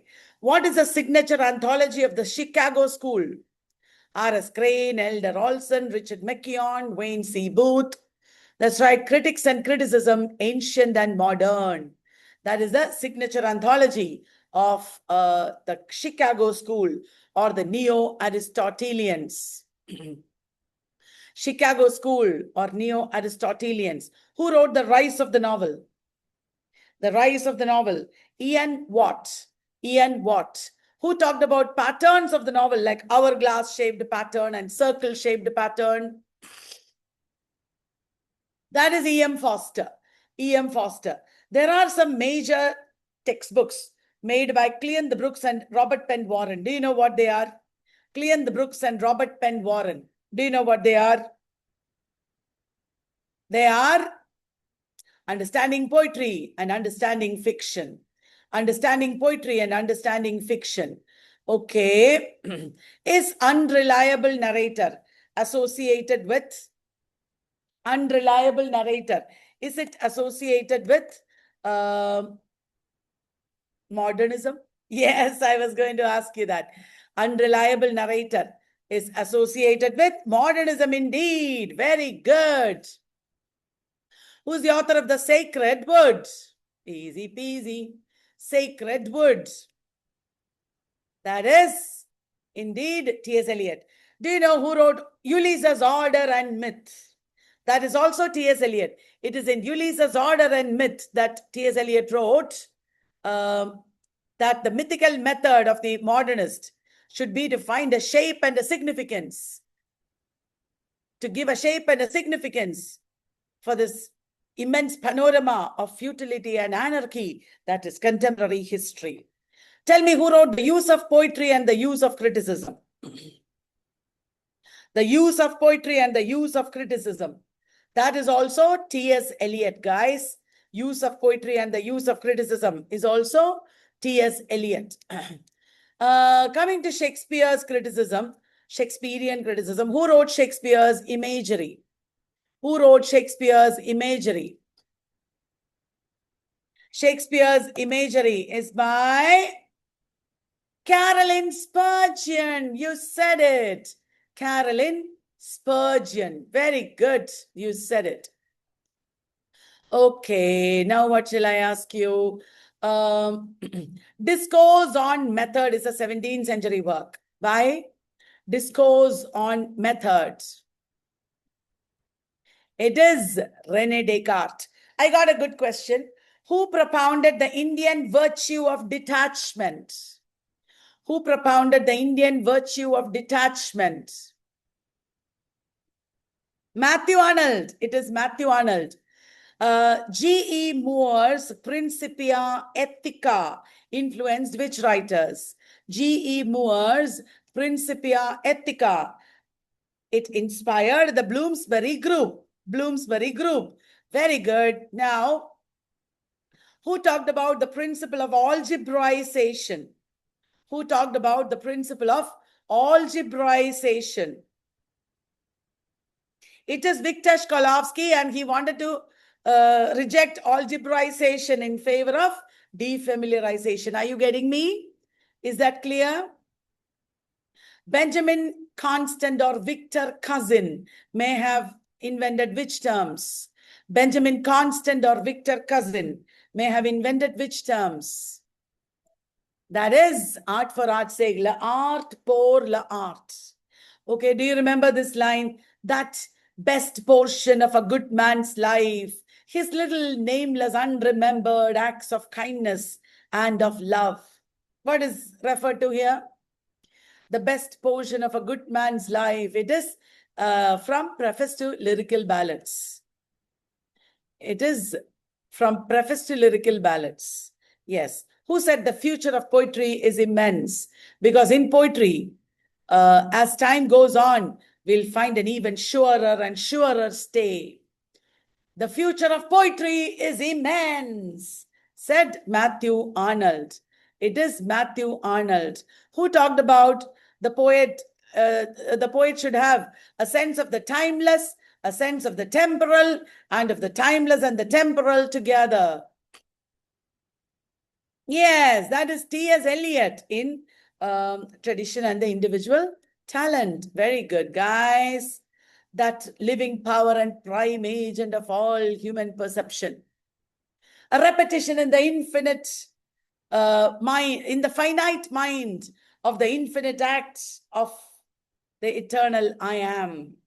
What is Coleridge referring to here? Primary imagination. Very good. It is primary imagination. Who was against charlatanism? Do you remember? Who was against charlatanism? Charlatanism? Yes, it is Matthew Arnold. Matthew Arnold, who wrote Hamlet in Purgatory. Yes, yes, it is Greenblatt, who called the wasteland an act of bricklaying, as mechanical as bricklaying. Yes, it is F.R. Lewis. F.R. Lewis, who talked about proeretic code, hermeneutic code, symbolic code, semic code, and yes, cultural code. It is Roland Barthes. Roland Barthes, very good. Do you know who wrote The Educated Imagination? The Educated in Imagination. It is Northrop Frye. What is Northrop Frye's word for a universal, original pattern or image? A universal, original pattern or image is archetype. According to Northrop Frye, sunset is analogous to which genre? Dawn is romance, zenith is comedy, sunset is tragedy, darkness is satire. Okay, will you remember that? Right. So when was archetypes, Anatomy of Criticism written, published? 1957. Anatomy of Criticism was published in 1957. Do you remember who wrote Archetypal Patterns in Poetry? Archetypal Patterns in Poetry. That is by Maud Bodkin. That is by Maud Bodkin indeed. Did Carl Jung contribute to archetypal criticism, guys? Did Carl Jung contribute? Yes, he did. Did the man who wrote Hero with 1,000 Faces contribute? Yes, he contributed the concept of monomyth.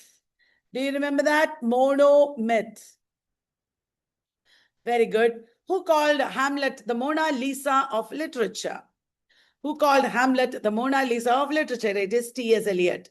Who called the poet a nightingale who sits in darkness and sings to cheer its own solitude? That is indeed Shelley. It is indeed Shelley. Poetry sheds no tears as angels weep, but natural and human tears. Do you know who said that? It is William Wordsworth in Preface to Lyrical Ballads. William Wordsworth in Preface to Lyrical Ballads. Excellent. Great going, isn't it? I am loving this. I am loving this. Okay. Who wrote The Making of the English Working Class? I am asking you this because there is a Victorian poet that he discussed there. E.P. Thompson discussed which poet, not poet, novelist. It is Thomas Hardy. E.P. Thompson talked about Thomas Hardy. E.P. Thompson talked about Thomas Hardy, the mayor of Casterbridge. Okay, guys. So who wrote Blake's Apocalypse? He also wrote the Western Canon and many other works. Blake's Apocalypse, the Western Canon. It is indeed Harold Bloom. Harold Bloom wrote Blake's Apocalypse. Who wrote Milton's Grand Style? Milton's Grand Style.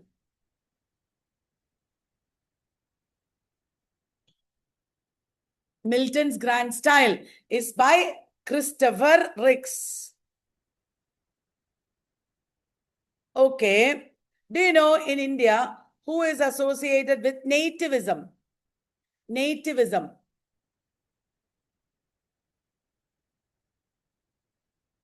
Nativism. Balachandra Namade. Balachandra Namade. Do you know the man who wrote Milton and the Climates of Reading? Milton and the Climates of Reading.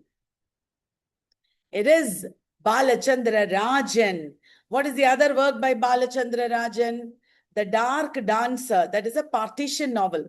Balachandra Rajan wrote The Dark Dancer. That is a partition novel. Will you remember that? So what did Eric Overbach write? Eric Overbach, what did he write? It is indeed Mimesis. Who wrote Metafiction? Who wrote the famous work Metafiction? It is Patricia Waugh. Patricia Waugh. And who wrote the line, all art is quite useless. All art is quite useless. That is Oscar Wilde. Oscar Wilde wrote The Decay of Dash. The Decay of Dash. The Decay of Lying. The Decay of Lying. Okay. Joseph Conrad wrote a preface to a novel which is very impressionistic, where he talks about his theory of novels. Which is that book? Which is that novel? Which has a famous preface? Which is that novel? It is The Nigger of the Narcissus. The Nigger of the Narcissus. Who coined the term narratee? Who coined the term narratee? That's a PYQ. Gerald Prince. Narratee, Gerald Prince. Okay. Who wrote The Deconstructive Angel? The Deconstructive Angel. That is M.H. Abrams. The Deconstructive Angel is a reply to J. Hillis Miller's Critic as Host. J. Hillis Miller's Critic as Host. Okay. Tell me, who is the author of Inside the Whale? Inside the Whale. George Orwell. And Outside the Whale? Outside the Whale. That is Salman Rushdie. Salman Rushdie wrote Outside the Whale. Got it, guys? You might have heard of Perihampsus, written by Longinus. Who wrote Peribathos? Who wrote Peribathos? That is indeed Alexander Pope. Peribathos is by Alexander Pope. The end of writing is to instruct. The end of poetry is to instruct by pleasing. Do you know who wrote that line? The end of writing is to instruct. The end of poetry is to instruct by pleasing. Line written by, indeed, Dr. Johnson. Dr. Johnson. Remember, Dr. Johnson criticized Shakespeare for looseness of plot, for sacrificing virtue to convenience, for anachronisms. Do you remember all that? That's great going, guys. Okay. Who wrote Sesame and Lilies, which is a work of criticism? Very easy. Sesame and Lilies. That is John Ruskin. Remember, that's a major work of criticism.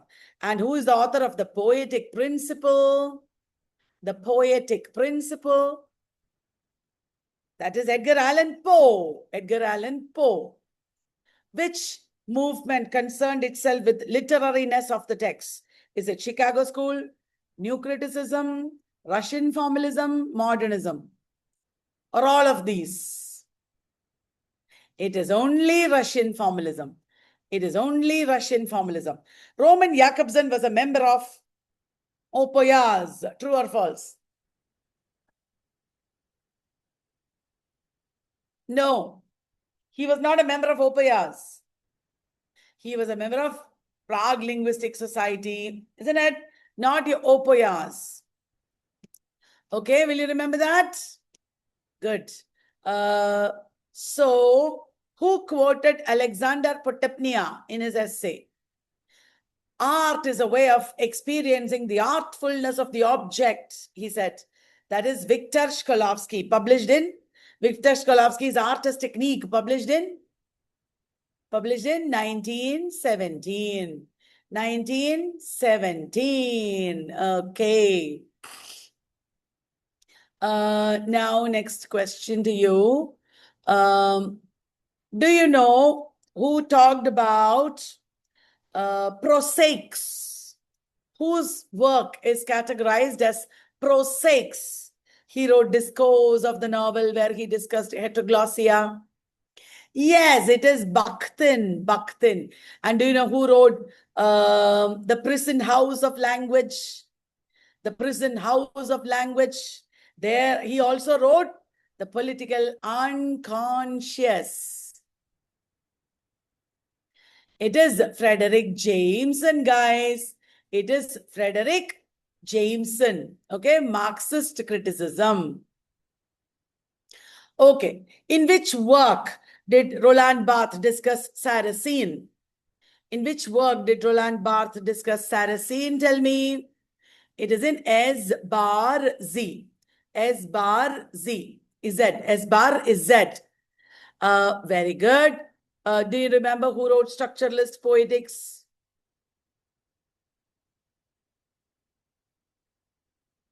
Structuralist Poetics, Jonathan Culler. Do you remember who wrote Sexual Politics? Kate Millett. Do you remember who wrote Sexual Textual Politics? In Feminist Criticism, Toril Moy. Do you remember who wrote The Haunting of Sylvia Plath? That is Jacqueline Rose. Do you remember who wrote The Dialectic of Sex? The Dialectic of Sex, Shulamit Firestone. Do you remember who wrote The Female Eunuch? The Female Eunuch. It is Germaine Greer. Germaine Greer. Are you able to remember everything?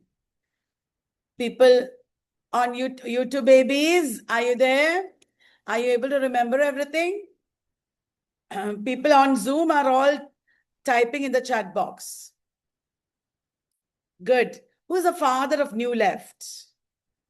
Father of New Left. It is Herbert Marcuse, who wrote Between Men, Homosociality, Male Homosociality and English Literature. Eve Kosofsky Sedgwick. Our next topic is cultural studies, and we have almost reached that topic now, isn't it? These are all cultural studies theorists. Very good. So let me ask you another question from cultural studies. Are John Fiske and Henry Jenkins associated with gender studies? John Fiske and Henry Jenkins are associated with television studies, guys. Television studies. Great, that's good. That reminds me, in television studies, what was the first widely televised event? What was the first widely televised event? It is John F. Kennedy's assassination. John F. Kennedy's assassination. That's great. That's right. Do you remember who first, I'm jumping to criticism again. Do you remember who first wrote about sweetness and light? Who first wrote about sweetness and light? It is Jonathan Swift, and later Matthew Arnold talked about it. Which work by Matthew Arnold deals with culture? Matthew Arnold and F.R. Lewis discussed high culture. Yeah, it is Culture and Anarchy. What is the work by T.S. Eliot based on culture? It is Notes Towards the Definition of Culture. Notes towards the definition of culture. So who wrote the idea of a Christian university? Do you remember? The idea of a Christian university, that's also T.S. Eliot. That's right. It is T.S. Eliot. Isn't it? Wonderful. Is R.P. Blackmore a new critic? I'm just randomly asking you again the same things. Yes, he is a new critic. New critic. Who talked about tension in poetry? Alan Tate. Alan Tate. Who talked about ontological criticism in World's Body? It is John Crow Ransom. John Crow Ransom. Who wrote The World, the Text and the Critic? It is Edward Said. Who wrote Image, Music, Text? Image, Music, Text. That is Roland Barthes. That is Roland Barthes. And who wrote A Dying Colonialism? A Dying Colonialism is by Franz Fanon. Franz Fanon. And who wrote Death of a Discipline? Death of a Discipline. It is Gayatri Chakravarti Spivak.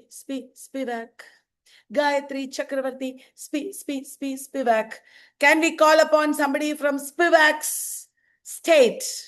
Spivak and Ankita Ganguly are from the same state.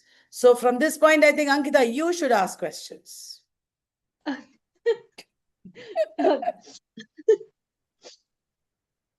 Okay. Culture studies. Saving. Huh? Is it culture studies? Should we do some more questions from criticism and then do cultural Sure. studies? Sure. Okay. You ask from criticism, then move on to culture studies, and I'll join you and do rest of culture studies. Okay. Okay. Saving that text is a work by which critique? It commences on the work Glass by Derrida. It is by Geoffrey Hartman. Geoffrey Hartman belonged to the Yale School, right? Geoffrey Hartman belonged to the Yale School of Criticism. I'm telling you a quote. It's a very popular quote from a very popular essay.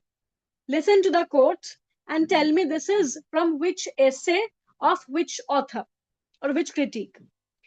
Coleridge was perhaps the greatest of English critiques, and in a sense the last. After Coleridge, we have Matthew Arnold. But Arnold, I think it will be conceded, was rather a propagandist for criticism than a critique. Who said this and in which essay? It was said by T.S. Eliot in his very popular essay, The Perfect Critique. The Perfect Critique. Okay, T.S. Eliot said this. Yes, in the essay, The Perfect Critique. Now, let's start with cultural studies. Okay, chalo, let's start. Yes. Ready? Okay.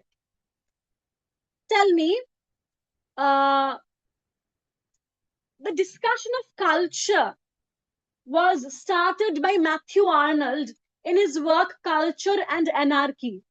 Is it true? Is it true? Yes. Yes. A very important question, let me ask you. Which term did Arnold borrow from Heinrich Heine to describe the English middle class whom he considered as enemy of culture and art? Which term did Matthew Arnold borrow from Heinrich Heine, Heine, to describe the English middle class whom he considered as enemy of culture and art. He called them the Philistines. The Philistines, remember? Yes. He called the middle class as the Philistines. And he had borrowed this term from Heinrich Heine, Heine. Okay? Right. Okay. Next, tell me, who is the father of the New Left? Who is the father of the New Left? Herbert Marcuse. Marcuse talked about the concept of one-dimensional man. True or false? Marcuse talked about the concept of one-dimensional man. True or false? True. True. Okay. The Institute for Social Research, that was in the University of Frankfurt, it was founded in which year? This institute was founded in 1923. 1923. Right? Was Jürgen Habermas a member of the Frankfurt School? Jürgen Habermas? Yes. He belonged to the second generation of the Frankfurt School. He belonged to the second generation of the Frankfurt School. Right? He talked about the idea of the public. He talked about the idea of the public sphere. Public sphere. Correct. Which theorists or critiques are associated with the concept of culture industry. Culture industry. Adorno and Horkheimer. Adorno and Horkheimer talked about the concept of the culture industry. Culture industry. Okay? Right. Okay. Next, tell me, who wrote the... E.P. Thompson wrote which work about the working class? E.P. Thompson wrote which work about the working class? The Making of the English Working Class, where he talked about Thomas Hardy. Thomas Hardy. Do you guys know who talked about the concept of the society as a spectacle? It's a very important idea in cultural studies. Who talked about the concept of the society as a spectacle? He describes a culture where social life turns into a continuous display. Very good. It's by Guy Debord. Guy Debord. G-U-Y, Guy Debord. D-E-B-O-R-D. Guy Debord talked about the concept of society as a spectacle. Society as a spectacle. Correct. Raymond Williams laid the foundations of cultural studies and cultural materialism. True or false? Yes. Raymond Williams laid the foundations of cultural studies and cultural materialism. Correct. Correct. Okay. Baudrillard is associated with the idea of simulacrum and simulation. True or false? True. True. A Center for Contemporary Cultural Studies was established in which year, and it was established in which university? Center for Contemporary Cultural Studies. Yes, it was established in 1964 at the University of Birmingham. Birmingham. Okay? Correct. Correct. Was Stuart Hall one of the directors there? Was Stuart Hall one of the directors there? Yes. Yes. Okay. Next, tell me, who used the term cultural studies for the first time? Who used the term cultural studies for the first time? It was Richard Hogarth. Richard Hogarth used the term cultural studies for the first time. The Uses of Literacy was published in which year? The Uses of Literacy, 1957. 1957. He also wrote works like The Way We Live Now, Speaking to Each Other, A Sort of Clowning. There's other major works by Richard Hogarth. Richard Hogarth. Okay. In the Uses of Literacy, he talks about the working class life. True or false? He talks about the working class life. True, true, correct. Who wrote The Poverty of Theory against Louis Althusser's structuralist Marxism? It was by, yes, E.P. Thompson. E.P. Thompson wrote The Poverty of Theory. The Poverty of Theory. Which work of T.S. Eliot had inspired Williams to write Culture and Society, published in 1958? Which work of T.S. Eliot had inspired him? Notes towards the definition of culture. Notes towards the definition of culture. Who said culture is a whole way of life? Who said that culture is a whole way of life? Yes, it was Raymond Williams. Raymond Williams. Who talked about the concept of the organic intellectuals? Who talked about the concept of the organic intellectuals? Antonio Gramsci. Antonio Gramsci talked about this concept in his Prison Notebooks. Prison Notebooks. The Long Revolution was published in which year? The Long Revolution was published in 1961. 1961. Is it true that Williams talked about ideal culture, documentary culture, and social culture? Yes. He talked about ideal culture, documentary culture, and social culture. A realism and the contemporary novel. This is a chapter from which work of Williams? This is a chapter from which work of Williams? The Long Revolution. The Long Revolution. In which work Williams critiques pastoral literature? In which work William critiques pastoral literature? The Country and the City. The Country and the City. Who talked about scopophilia? Who talked about scopophilia?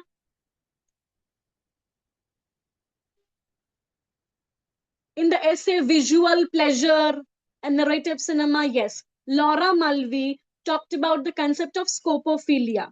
Laura Mulvey talked about the concept of scopophilia. Okay? Right. Okay. Who was the founder of the New Left Review of 1960? Who was the founder of the New Left Review? 1960. Stuart Hall. Stuart Hall founded New Left Review in 1960. Was he a professor of sociology at the Open University? Was he a professor of sociology at the Open University? Yes. Yes. Tell me, I'm telling you the names of some works. You tell me who wrote this. Black, white, and in color. The idea of black culture. Do you know who wrote these works? These are works by a very important cultural theorist and critique. These are by Hortense Spillers. Hortense Spillers. Hortensc. Hortense Spillers. Spillers. Hortense Spillers wrote these two works, Black, White, and in Color, and the idea of black culture. The idea of black culture. Who wrote There Ain't No Black in Union Jack? There Ain't No Black in Union Jack. Paul Gilroy. Paul Gilroy wrote There Ain't No Black in Union Jack. Who wrote Scenes of Subjection, which talks about the slave autobiographies? Who wrote Scenes of Subjection, which talked about the slave autobiographies? Saidiya Hartman. Saidiya Hartman. Hartman. Hartman wrote Scenes of Subjection. It critically comments on the slave autobiographies, especially that work, Incidents in the Life of a Slave Girl by Jacobs. Harriet Jacobs. Okay? Right. Okay. Who is associated with the model of encoding and decoding?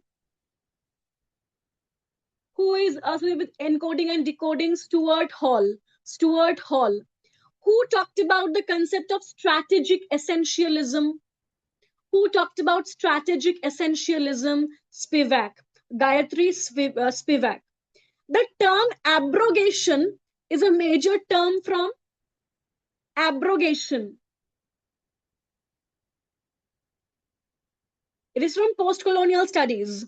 And this term was first talked about in, the term abrogation was first talked about in the book, The Empire Rides Back. The Empire Rides Back. It's a very important term. Okay? Yes. The Empire Rides Back. It talks about the term abrogation. Abrogation. Who wrote The Birth of the Museum? Who wrote The Birth of the Museum? Tony Bennett. Tony Bennett. Who wrote The Ignorant Schoolmaster? Who wrote The Ignorant Schoolmaster? He is associated with the idea of dissidence. The Ignorant Schoolmaster. It's by Jacques Rancière. Jacques, Jacques, Jacques Rancière. Ranciere. Okay, very, very important cultural theorist. He is associated with the idea of dissidence in cultural studies. He wrote The Ignorant Schoolmaster. Okay, The Ignorant Schoolmaster, right? Who wrote The Loneliness of the Dying? Very important. Who wrote The Loneliness of the Dying? We talked about this, remember, in our progressive revision sessions? The Loneliness of the Dying. It's a work by Norbert Elias. Okay, it talks about the isolated experience of dying in the contemporary world. How death has become a very isolating experience in our contemporary times. Okay, yes. The Loneliness of the Dying by Norbert Elias. Norbert Elias. Okay. Who wrote Distinction? Who wrote Distinction? It's a major commentary on the idea of taste. Who wrote Distinction? Correct. It is by Pierre Bourdieu. Pierre Bourdieu wrote Distinction. Distinction, a social critique of the judgment of taste. Distinction, a social critique of the judgment of taste. It's by Pierre Bourdieu. And this work was published in 1979. 1979. Okay? Pierre Bourdieu's Distinction. Okay. Next, tell me, did Edward Soya talk about third space? Did Edward Soya talk about third space? Yes. Yes. Who wrote The Queer Art of Failure? Who wrote The Queer Art of Failure? Very important work. We have talked about this.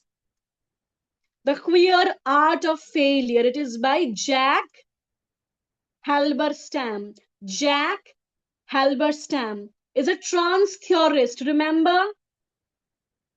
Wrote Female Masculinities, The Queer Art of Failure. These are major works by Halberstam. Jacques or Judith Halberstam. Okay, Female Masculinities, The Queer Art of Failure. Very important works. Okay, who talked about glocalization? Who talked about glocalization?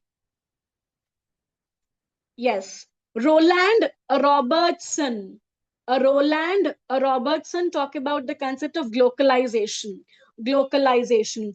Paul Virilio talked about dromology. True or false? Paul Virilio talked about dromology. Dromology is the study of speed, right? Study of speed. Yes. Paul Virilio talked about dromology. Dromology. Okay. Ranajit Guha, Dipesh Chakraborty, Partha Chatterjee. They belong to which group? They belong to which group? Subaltern studies. Subaltern studies.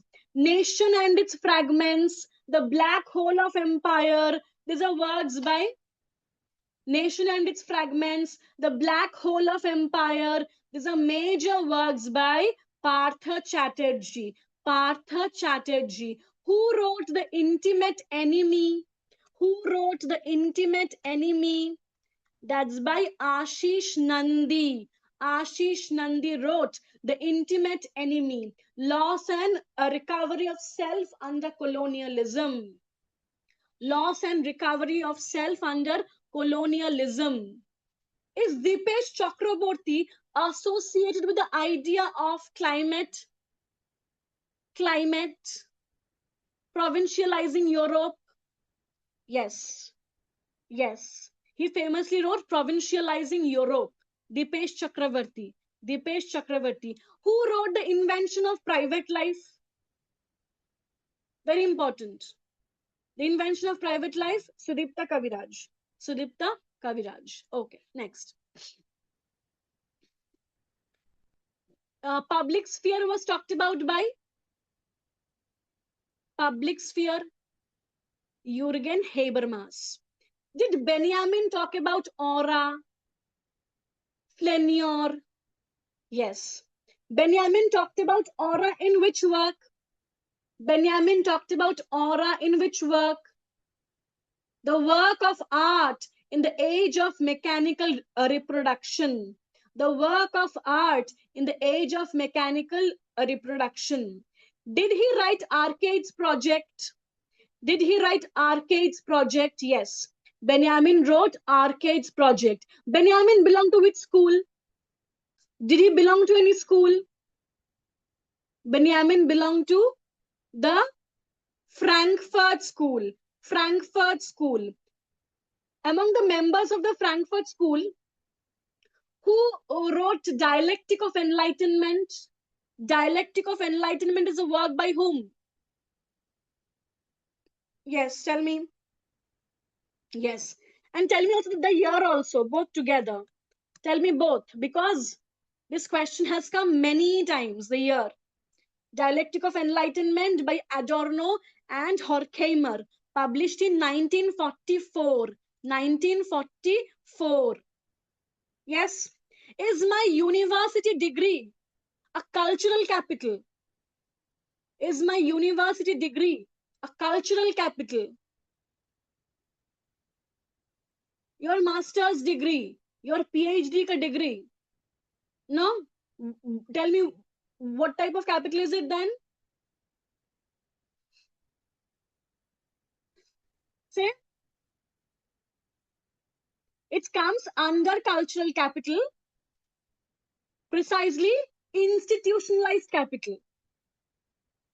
It comes under the category of institutionalized capital, which comes under the section of cultural capital. Okay? And who talked about these capitals? Cultural capital, social capital. Who talked about these things? Pierre Bourdieu. Pierre Bourdieu.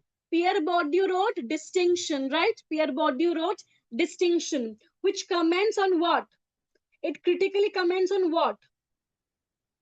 Taste. It critically comments on the idea of taste.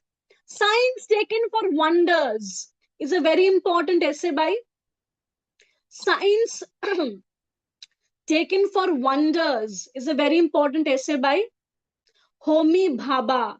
Homi Bhabha. Who talked about the contact zone? Who talked about the concept of contact zone? It was Mary Louise Pratt. Mary Louise Pratt talked about the concept of contact zone. Contact zone. Okay? Right. Correct. Field and habitus. Who talked about these things? Field, habitus. Pierre Bourdieu. Pierre Bourdieu. Okay? Who talked about disjuncture and the five scapes? Five scapes. Arjun Appadurai. Arjun Appadurai. Which are the five scapes? Tell me. Which are those five scapes of Arjun Appadurai? Ethnoscape, mediascape, technoscape, financescape, ideoscape. These are the 5 scapes of Arjun Appadurai. Arjun Appadurai. Globalization is formed from which 2 words? Globalization is formed from which 2 words? Globalization and localization. Globalization and localization. Who talked about the war model of the modern city? Who talked about the war model of the modern city? Paul Virilio. Paul Virilio. Who wrote The Ignorant Schoolmaster? Who wrote The Ignorant Schoolmaster? Jacques Rancière. Jacques Rancière. There ain't no black in the Union Jack is by. There ain't no black in the Union Jack is by Paul Gilroy. Paul Gilroy. Scenes of Subjection is by Saidiya Hartman. Saidiya Hartman. Who is Sadie Plant? Who is Sadie Plant? Tell me. Who is Sadie Plant? She's famous for what? She's famous for cyber feminism. Cyber feminism. Right? Zeros plus ones. Writing on drugs. These are famous works by Sadie Plant. Sadie Plant. Famous for cyber feminism. Cyber feminism. Which are the famous works of Donna Haraway? Tell me. Famous works of Donna Haraway. Donna Haraway. She wrote which works? A Cyborg Manifesto, Staying with the Trouble, When Species Meet. These are famous works by Donna Haraway. Donna Haraway. A Cyborg Manifesto was published in which year? A Cyborg Manifesto was published in which year? 1985. It's a very important work, so they can ask the year as well. So please remember the years also. They will ask the years of the major works. Okay. 1985 is the publication year of a Cyborg Manifesto. Who wrote the Queer Art of Failure? The Queer Art of Failure, Female Masculinities. Jacques or Judith Halberstam. Alison Kaffer is associated with what? Alison Kaffer is associated with what? She specializes in feminist, queer, and disability theory. She is famous for her feminist, queer, and disability theory. She wrote which book? She is famous for which book? Alison Kaffer. Very important. She wrote Feminist, Queer, Creep. Feminist, queer, creep. Alison Kaffer. Very famous for her feminist, queer, disability theory. She wrote the work Feminist, Queer, Crip. Feminist, Queer, Crip. Who is associated with Crip theory? Who is associated with Crip theory? Robert McCrewer. Robert McCrewer. Is Leonard J. Davis a disability theorist? Yes. Yes. Are you tired, Ankita? No. Are you tired, dear students on Zoom and YouTube? Are you enjoying this? I hope you're getting a lot of ideas. I hope it is going really well for you. Okay, shall we start with my questions? Ankita has almost covered everything, but I will just ask some more. Tell me, who was the first director of CCCS? CCCS, or Contemporary Culture Studies, was established in 1964 under the directorship of Richard Hogarth. Do you know who coined the term culturalism? Who coined the term culturalism? It is Richard Johnson. Richard Johnson was also one of the directors. Culturalism, Richard Johnson. Who coined the term cultural hegemony? who coined the term cultural hegemony. Cultural hegemony coined by Antonio Gramsci. Antonio Gramsci. Okay. Now, in race studies,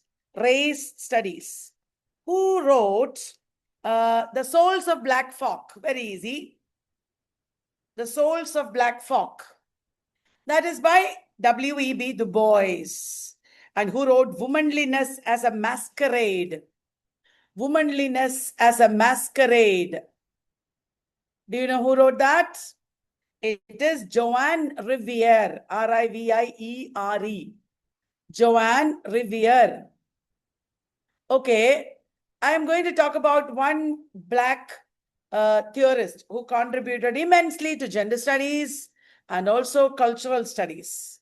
Okay, this person wrote all about love, the will to change. Do you know? Feminism is for everybody. Teaching to transgress. Yes, it is Bell Hooks. It is Bell Hooks who wrote all these amazing works. What all did she write?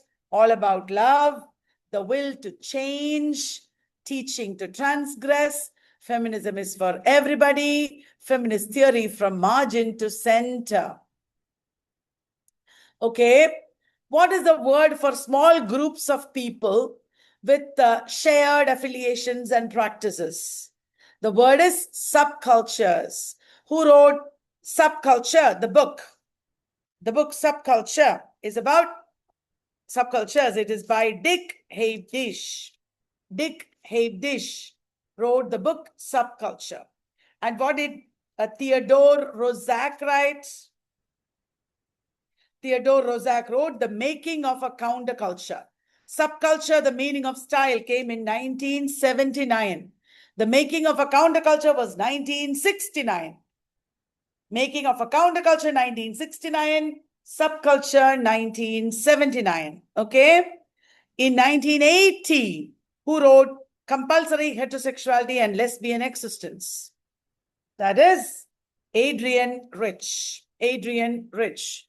She coined the term lesbian continuum in that work, as you might know. Right. Who is the author of The Gutenberg Galaxy, which introduced the term global village? Gutenberg Galaxy introduced the term global village. It is indeed Marshall McLuhan. He also wrote The Medium is the Massage. He coined the term medium is the message.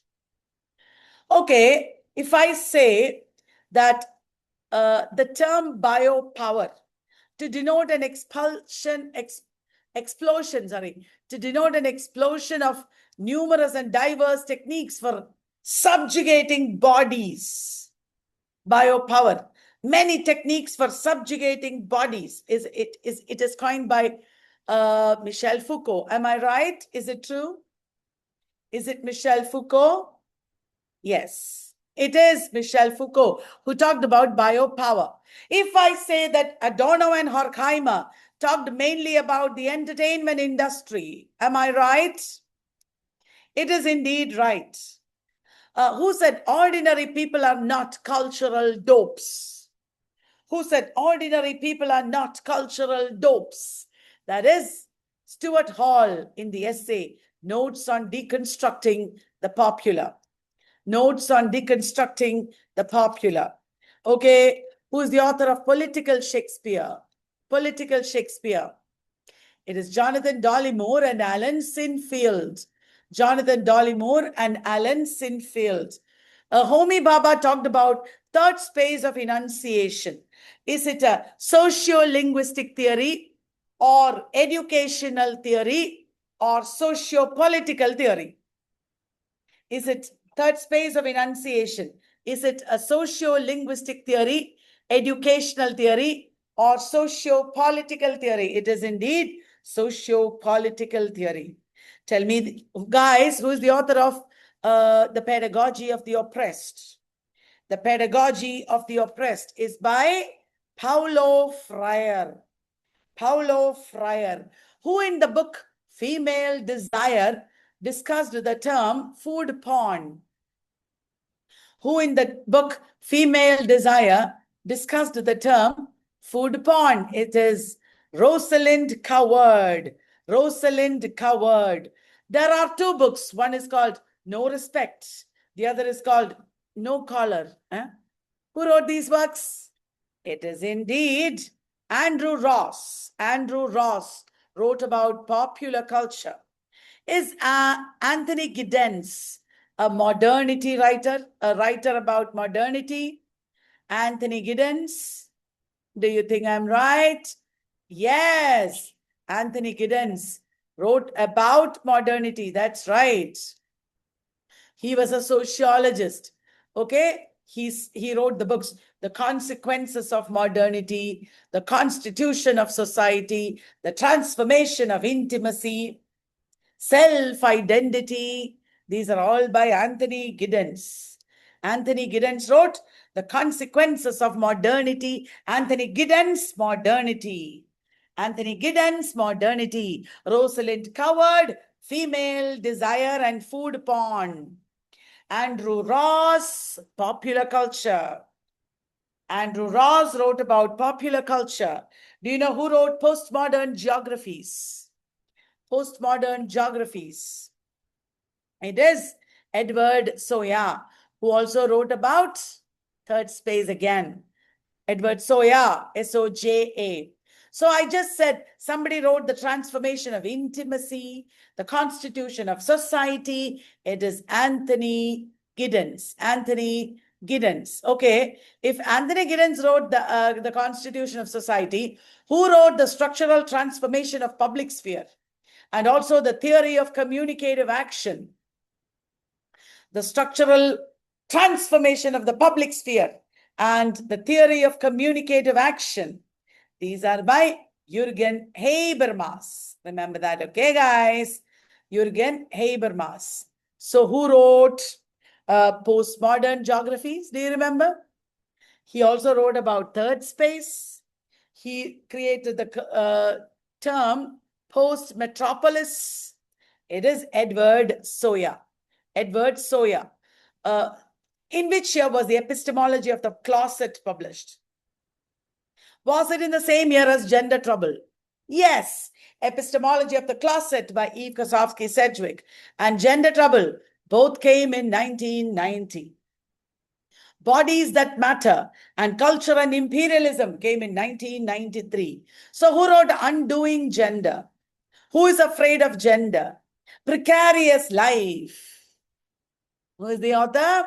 It is indeed Judith Butler. Judith Butler talks about precarity.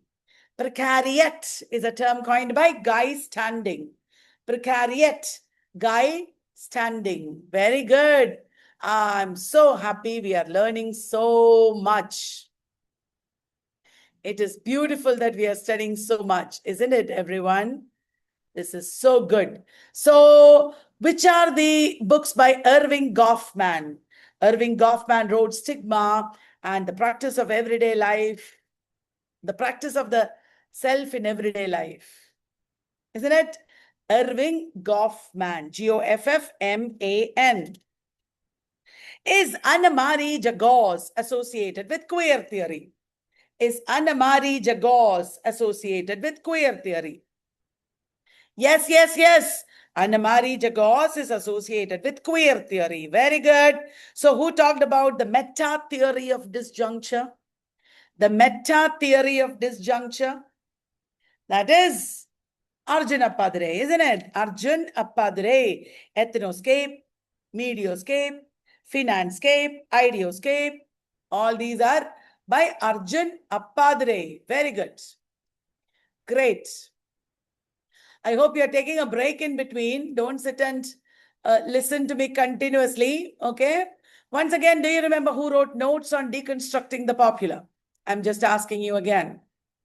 It is Stuart Hall, who first used the term eco-criticism. That is William Ruckert.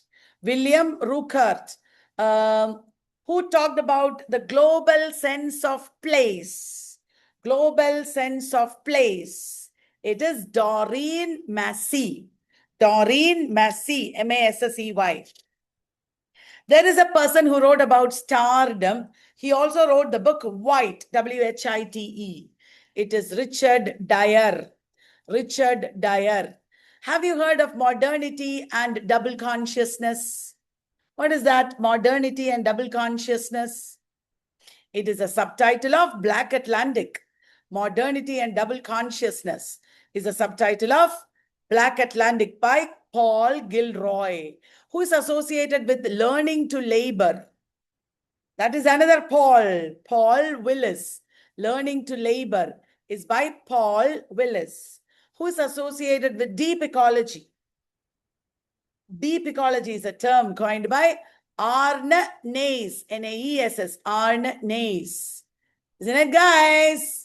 Are you loving this? Are you loving this? So let me ask you a simple, silly question. Who wrote The Country and the City? Country and the City. It is Raymond Williams, right? Raymond Williams, right? Okay, shall we revise terms and authors? Who is the man who originally talked about bricolage? Who talked about bricolage? It is Claude Lévi-Strauss. Claude Lévi-Strauss, who talked about communicative competence. Communicative competence. I slipped into linguistics. It is Del Hymes. Del Hymes. Is Alfred Crosby the man who talked about ecological imperialism? Ecological imperialism? Is it Alfred Crosby? Absolutely, yes, Alfred Crosby it is. Okay, guys. So did Ronald Robertson talk about localization? Did Roland Robertson? Yes, localization. Roland Robertson. Jeremy Bentham, did he talk about carceral archipelago? Yes. Jeremy Bentham, carceral archipelago. Who talked about negative dialectics? Negative dialectics. Negative dialectics is Adorno and Horkheimer. Contrapuntal reading. Contrapuntal reading. Contrapuntal reading. Tell, Edward Said. I'm just using some fun techniques because some of you might be really tired, isn't it? So much learning. I can't do it. This is too much. Relax. What is net for? What is net for? It is for relaxation. Net is one place where you should relax, my dear friends. No stress. Relax. Learn everything in the world. It is like a Pacific Ocean, isn't it? Net is like a Pacific Ocean, isn't it, guys? Syllabus for net is like a Pacific Ocean. Okay, that brings us to gynocriticism. Everybody knows. Gynocriticism, coined by Elaine Showalter, correct? Elaine Showalter. Some people on YouTube who are seeing me for the first time is thinking, why are you speaking like this? Speak properly, like a professor. The problem is, this is from 6 o'clock we are doing, 6 onwards, 7, 8, 9, 10, too long. People are like, I can't, I need to sleep. Well, when we do some fun, you'll be able to take in some more. Don't you think so? Who talked about rhizome, plateau, assemblage? Indeed, Deleuze and Guattari. Deleuze and Guattari is correct. Horizon of expectations. Horizon of expectations. Reader response criticism. Horizon of understanding. Horizon of understanding. The author wrote Truth and Method. It is Gadamer. Gadamer. You're right, you are. So Joanne Revere talked about what term? Masquerade. Masquerade in feminism, in gender studies. Masquerade. Kimberly Crenshaw talked about which term? Kimberly Crenshaw talked about intersectionality. She's also associated with critical race theory. Critical race theory. Did Manfred E. Kleins coin the term cyborg? Manfred E. Kleins and cyborg, Clyborg. Kleins talked about cyborg, so it is now called Clyborg. Manfred E. Kleins, cyborg. Who wrote Cyborg Manifesto? Cyborg Manifesto. It is by Donna Haraway. Do you know any other work by Donna Haraway? Do you know any other work by Donna Haraway? Staying with the Trouble, When Species Meet, Simians, Cyborgs and Women, Staying with the Trouble, When Species Meet, Simians, Cyborgs and Women. Okay, Staying with the Trouble is by Donna Haraway. Who wrote Staying Alive? Who wrote Staying Alive? That is Vandana Shiva. You are right. Who talked about grotesque realism and some kind of laughter? Grotesque realism and some kind of laughter. I cannot tell you which kind of laughter. Grotesque realism and carnivalesque laughter is by Bakhtin. Bakhtin. Okay. Okay, मैं कुछ ज्यादा हो रही हूँ ना? अरे maturity नहीं है मेरा. I am very immature, childish. That is why ऐसे हरकतें करती हूँ बच्चों की तरह. So bad, isn't it, guys? Who cares? I don't want to grow up. I don't want to care about all that. Just be yourself. Okay, that was a little bit of motivation. Now going back to, I heard Ankita ask you about crip theory. Tell me who wrote crip theory. He also used the term compulsory able-bodiedness. It is indeed Robert McCruer. Compulsory able-bodiedness, Robert McCruer. And he borrowed the idea from compulsory heterosexuality. Now, who coined that term? Adrian Rich. Adrian Rich. Compulsory heterosexuality. Okay, all of you know who wrote The Uses of Literacy. Isn't it, guys? Uses of Literacy is by Richard Hogarth. Do you remember who wrote Uses of Diversity? That's also a very major work and PYQ. Uses of Diversity, G.K. Chesterton. Uses of Literacy, Hogarth. Uses of Diversity, Chesterton. Diversity, Chesterton. Literacy, Hogarth. Will you remember? G.K. Chesterton, who coined the term Victorian Compromise, who created the character Father Brown, also wrote Uses of Diversity. Uses of Diversity. Okay? So who coined the term implied reader? Ta-da-dang, I told you this already.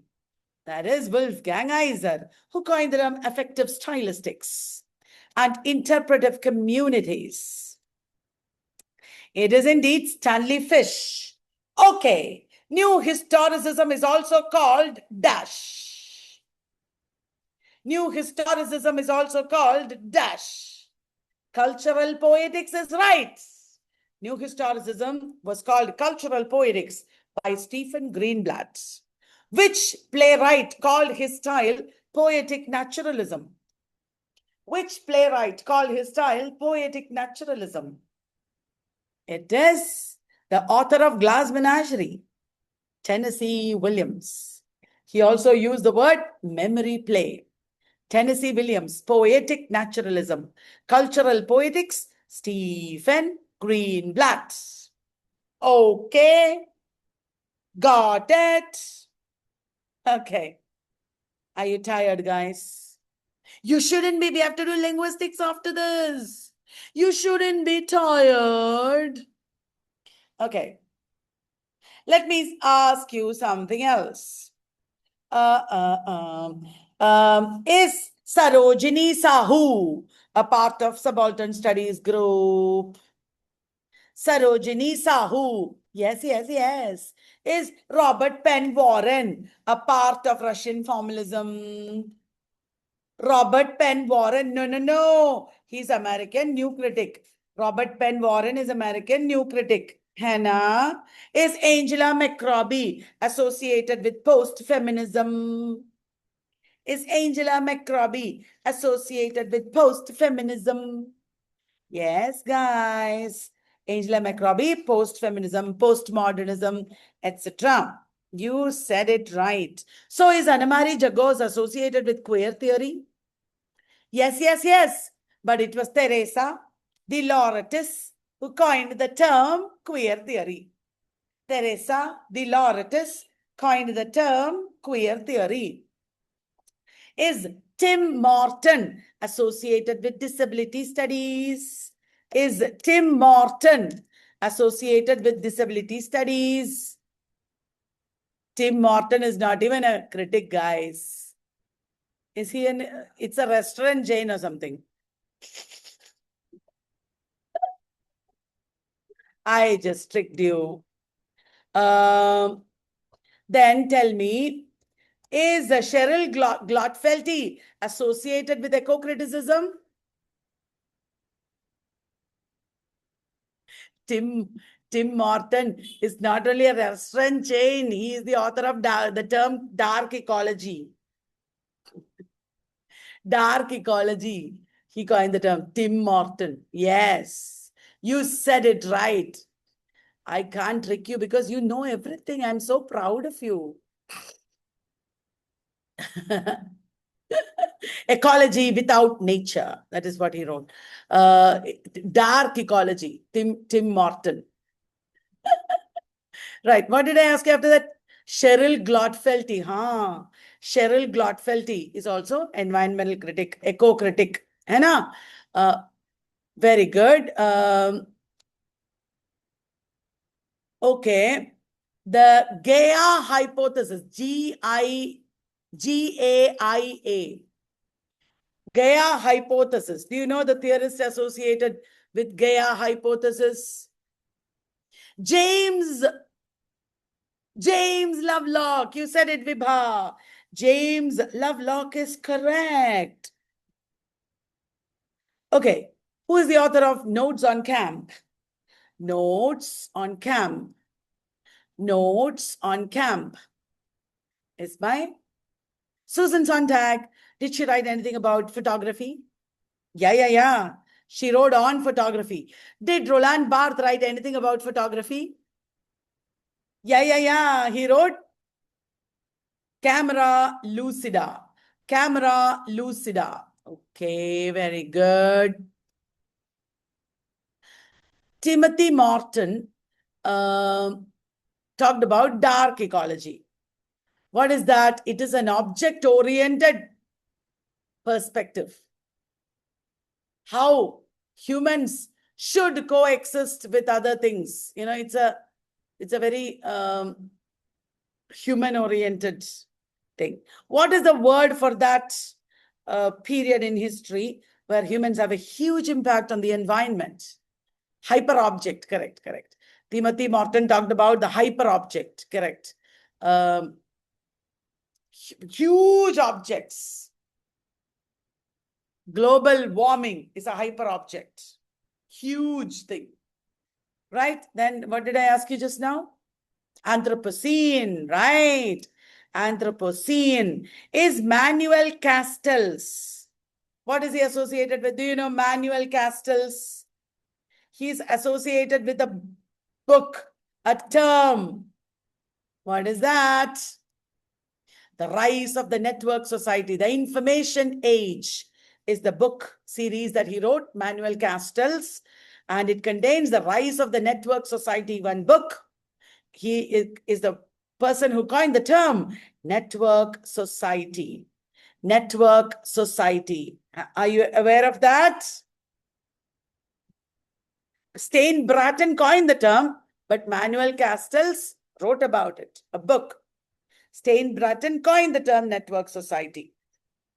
Is Janice Radway associated with romance, the genre? Yeah, Janice Radway talked about the concept of, sorry, the genre of romance extensively. Okay, right, guys.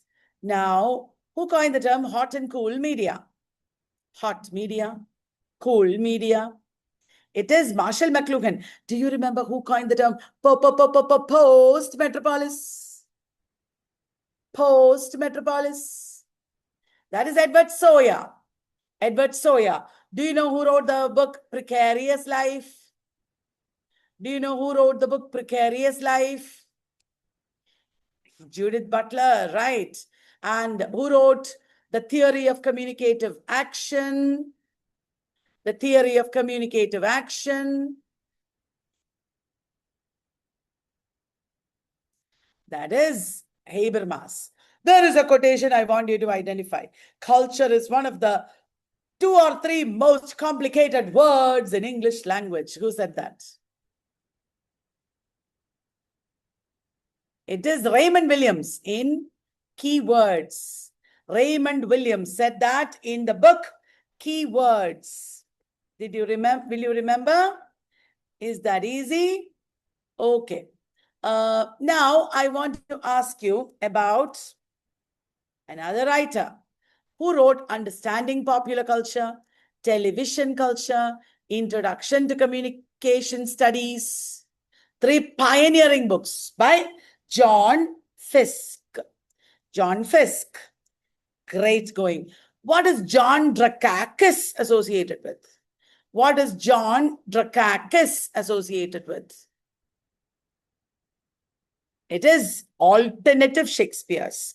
John Drakakis associated with alternative Shakespeare's. Who wrote How We Became Post-Human? Who wrote How We Became Post-Human? Any idea, guys? It is indeed Catherine Hales. Catherine Hales.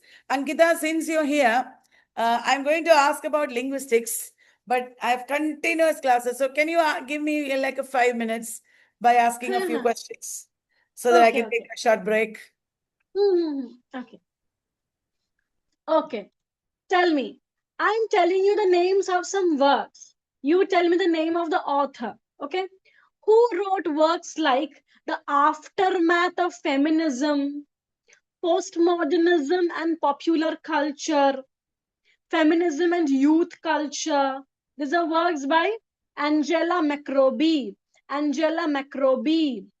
Who wrote the work The Posthuman?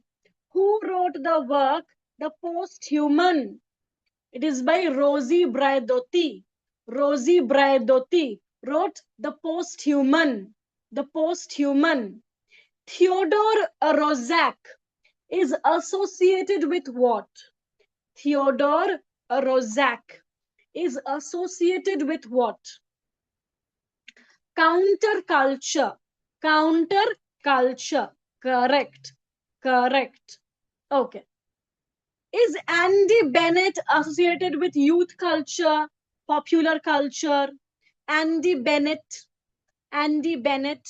Yes. Yes. Again, I'm telling you the names of some works. You tell me who wrote it. Okay? Right. Women, race and class. Are prisons obsolete? Abolition, feminism, now. All these are very major works by Angela Davis. Angela Davis. Very important author. Angela Davis.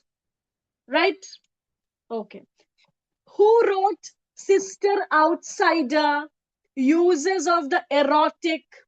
The master's tools will never dismantle the master's house. The master's tools will never dismantle the master's house. All these are works by Audre Lorde. Audre Lorde, who talked about erotic or erotica as a power. Erotica as a power. She's also very famous for her cancer journals. She wrote Zami, a new spelling of my name. Zami, a new spelling of my name. Okay, right? Okay, correct. Next, tell me, Dekhebdij is associated with subculture. True or false? Dekhebdij is associated with subculture. Correct. Correct.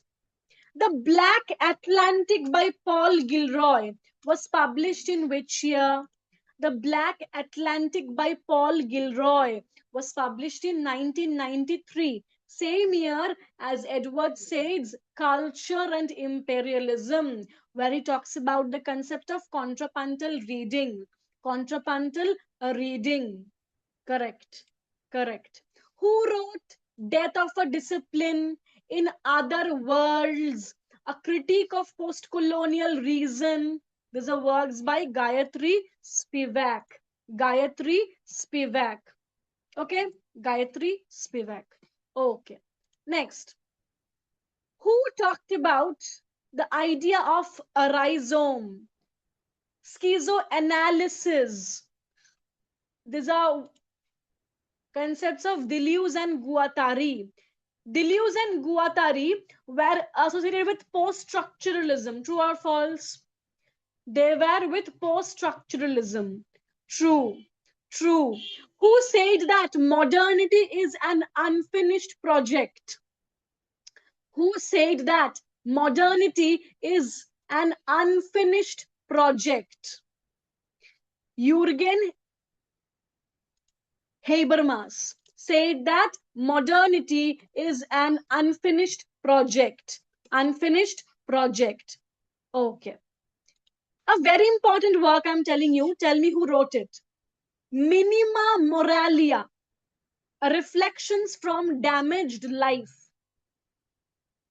This work was written during the time of the Second World War. It's a very important work. Who wrote it? Minima Moralia. Reflections from Damaged Life. It's a very important work of critical theory. It is by Adorno. Adorno wrote Minima Moralia. Minima Moralia. Here he explores themes such as the commodification of culture, the decline of critical thinking, and the erosion of personal human relationships. Okay? Minima Moralia, Reflections from Damaged Life, written by Adorno during the time of Second World War. Second World War. It is often prescribed, so it can be important. Right? Right. Okay. Who wrote Undoing Gender, Bodies That Matter? There's a theorist also talked about precarity as a politically induced condition different from precariousness. Who is it? It is Judith Butler. Judith Butler. Okay? Right. Right. Okay. Kimberly Crenshaw is associated with the term intersectionality. True or false? Kimberly Crenshaw is associated with intersectionality. True. True. Who wrote Teaching to Transgress? Ain't I a Woman? These are works by Bell Hooks. Bell Hooks. Okay, correct. Who wrote The Dialogic Imagination? Who wrote The Dialogic Imagination? It is by Mikhail Bakhtin. Mikhail Bakhtin coined the term chronotope. True or false? Mikhail Bakhtin coined the term chronotope. True. True. Alternative Shakespeares. This series was edited by John Drekakis. True or false? True or false? Alternative Shakespeares. It was edited by John Drekakis. Correct. Correct. A Radical Tragedy is a very important work of criticism on the form of tragedy itself. Who wrote it? A Radical Tragedy. Who wrote this critical work on the genre of tragedy itself. It is by Jonathan Dollimore. Jonathan Dollimore wrote A Radical Tragedy. It's a very comprehensive and massive study on the genre of tragedy itself. Who wrote the Elizabethan world picture? The Elizabethan world picture. It is by E.M.W. Tilliard. E.M.W. Tilliard. Who wrote How Many Children Had Lady Macbeth? How Many Children Had Lady Macbeth? It is by L.C. Knights. L.C. Knights. Correct. Correct. Okay. Next, tell me. Yes. Correct. Eve Kosofsky-Sedgwick talked about male homosocial desire. True or false? Male homosocial desire. True. True. Who wrote The Female Malady? Who wrote the book The Female Malady? It's by Elaine Showalter. Very important work which critiques the conditions of the women who were treated with hysteria. Sorry.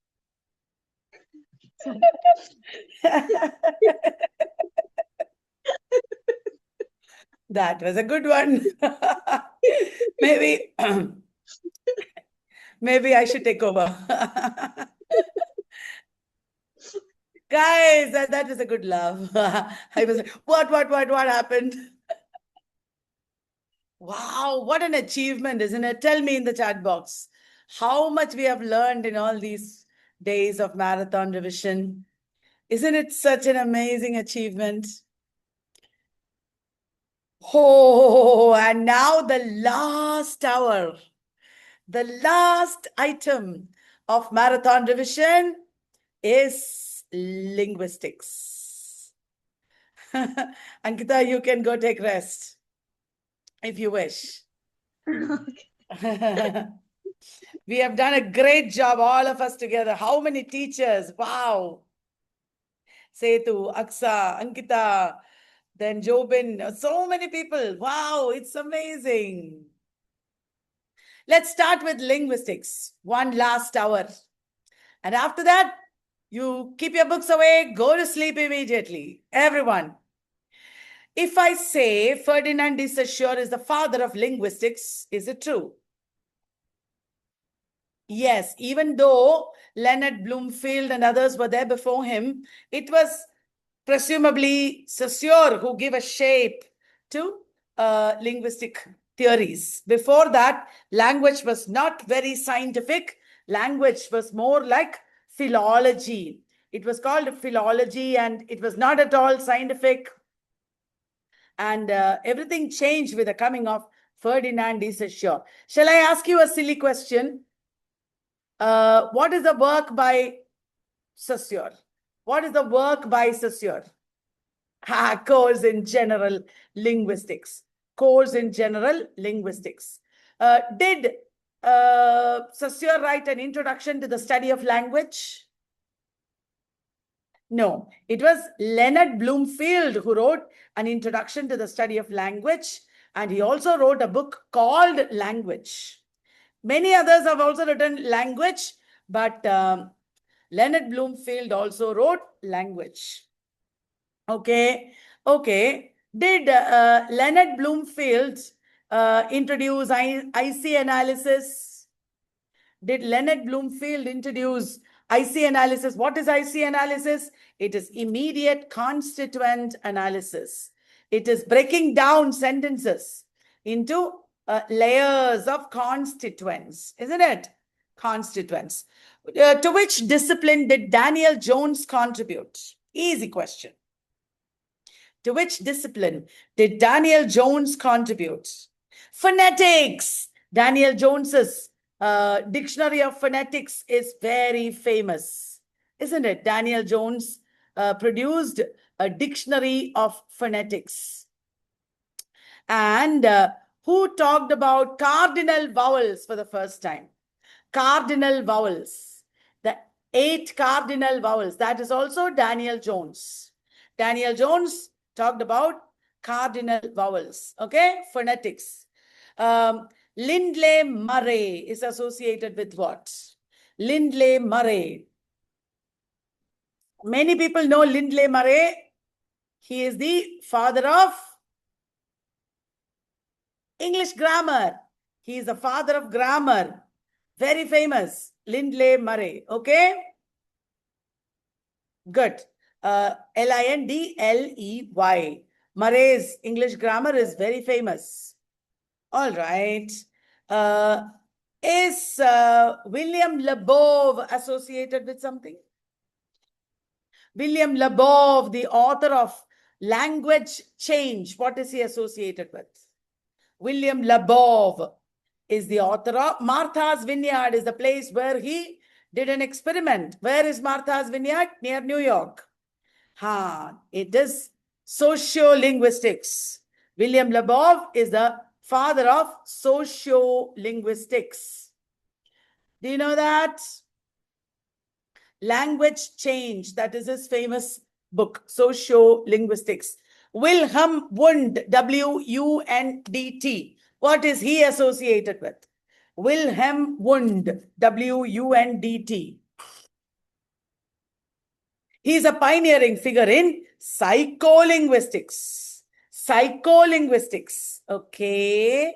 Who studied American Indian languages? I will give you a clue. He was the professor of Claude Lévi-Strauss. He was the professor of Claude Lévi-Strauss. It is Franz Boas. Franz Boas. Franz Boas was the founder of the American linguistics. He was the founder of American linguistics. Okay.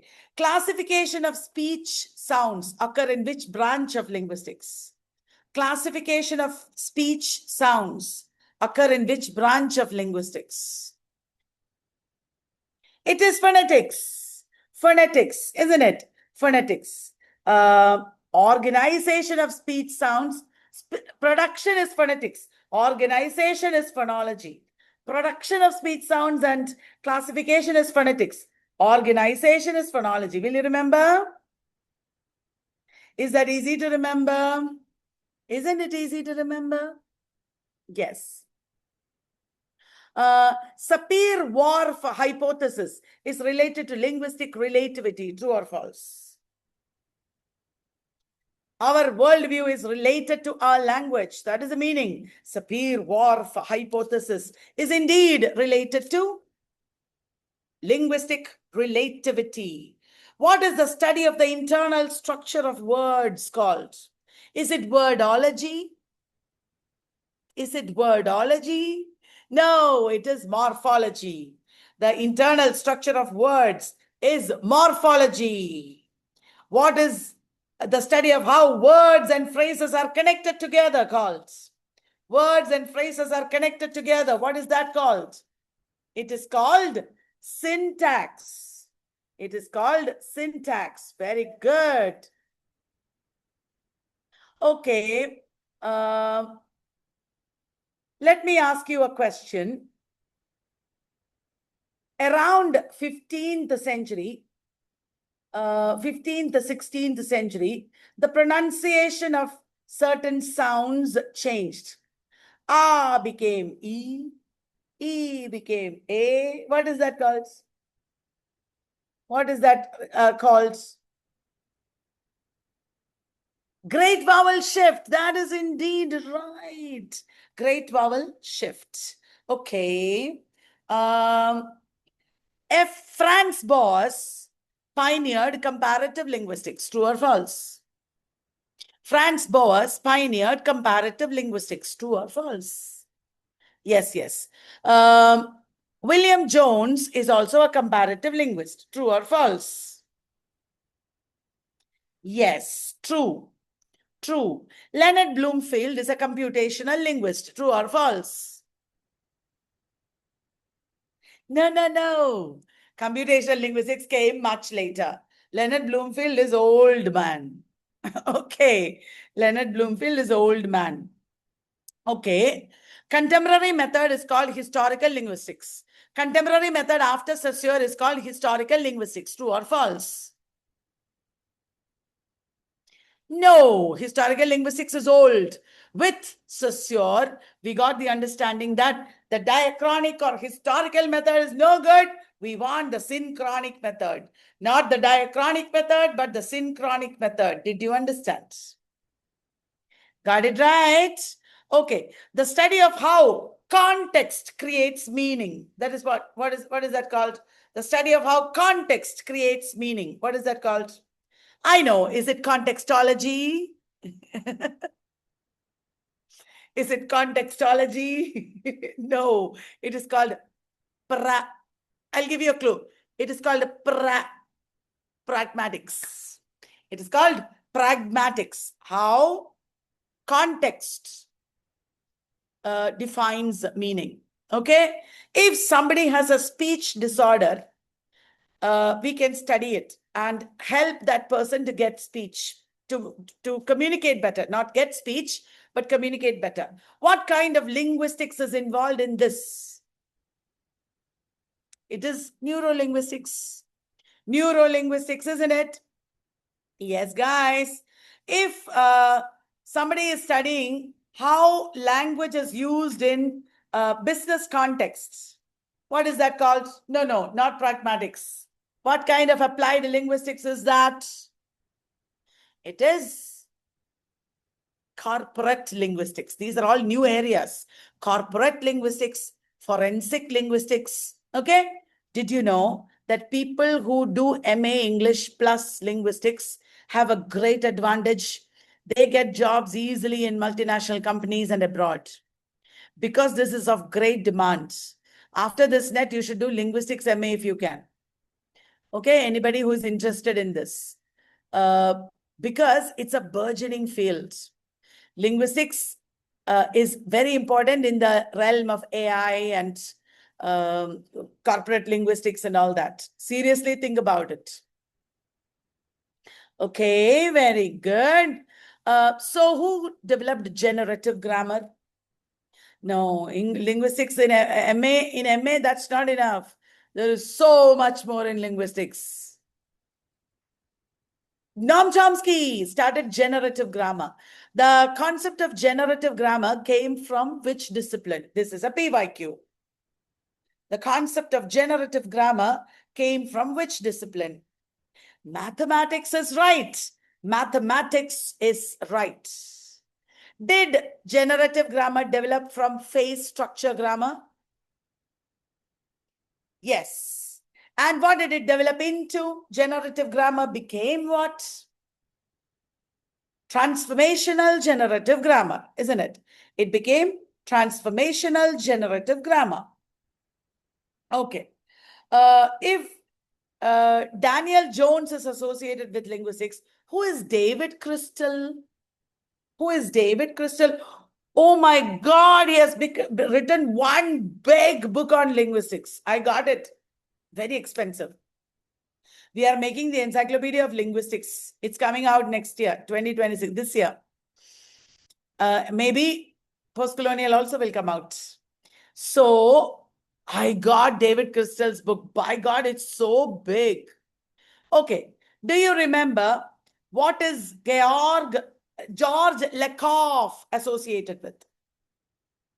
What is Georg, I think, or George? What is Georg Lakoff associated with?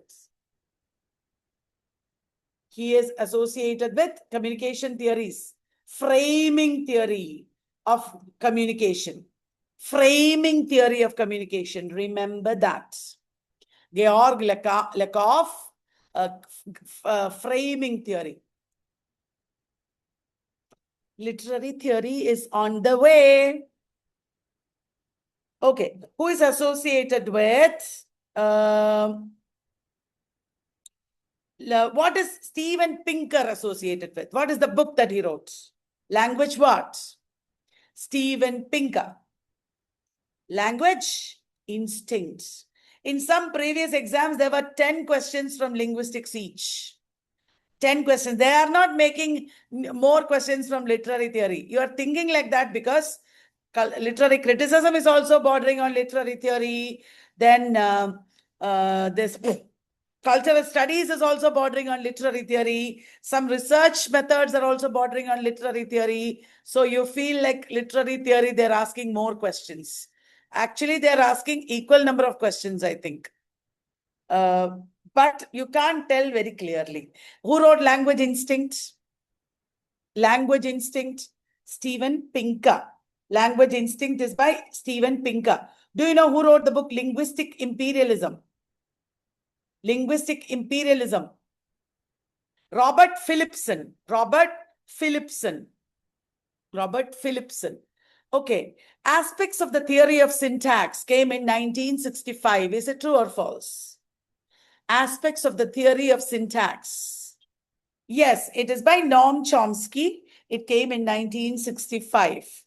Very good. Where did Chomsky introduce transformational generative grammar?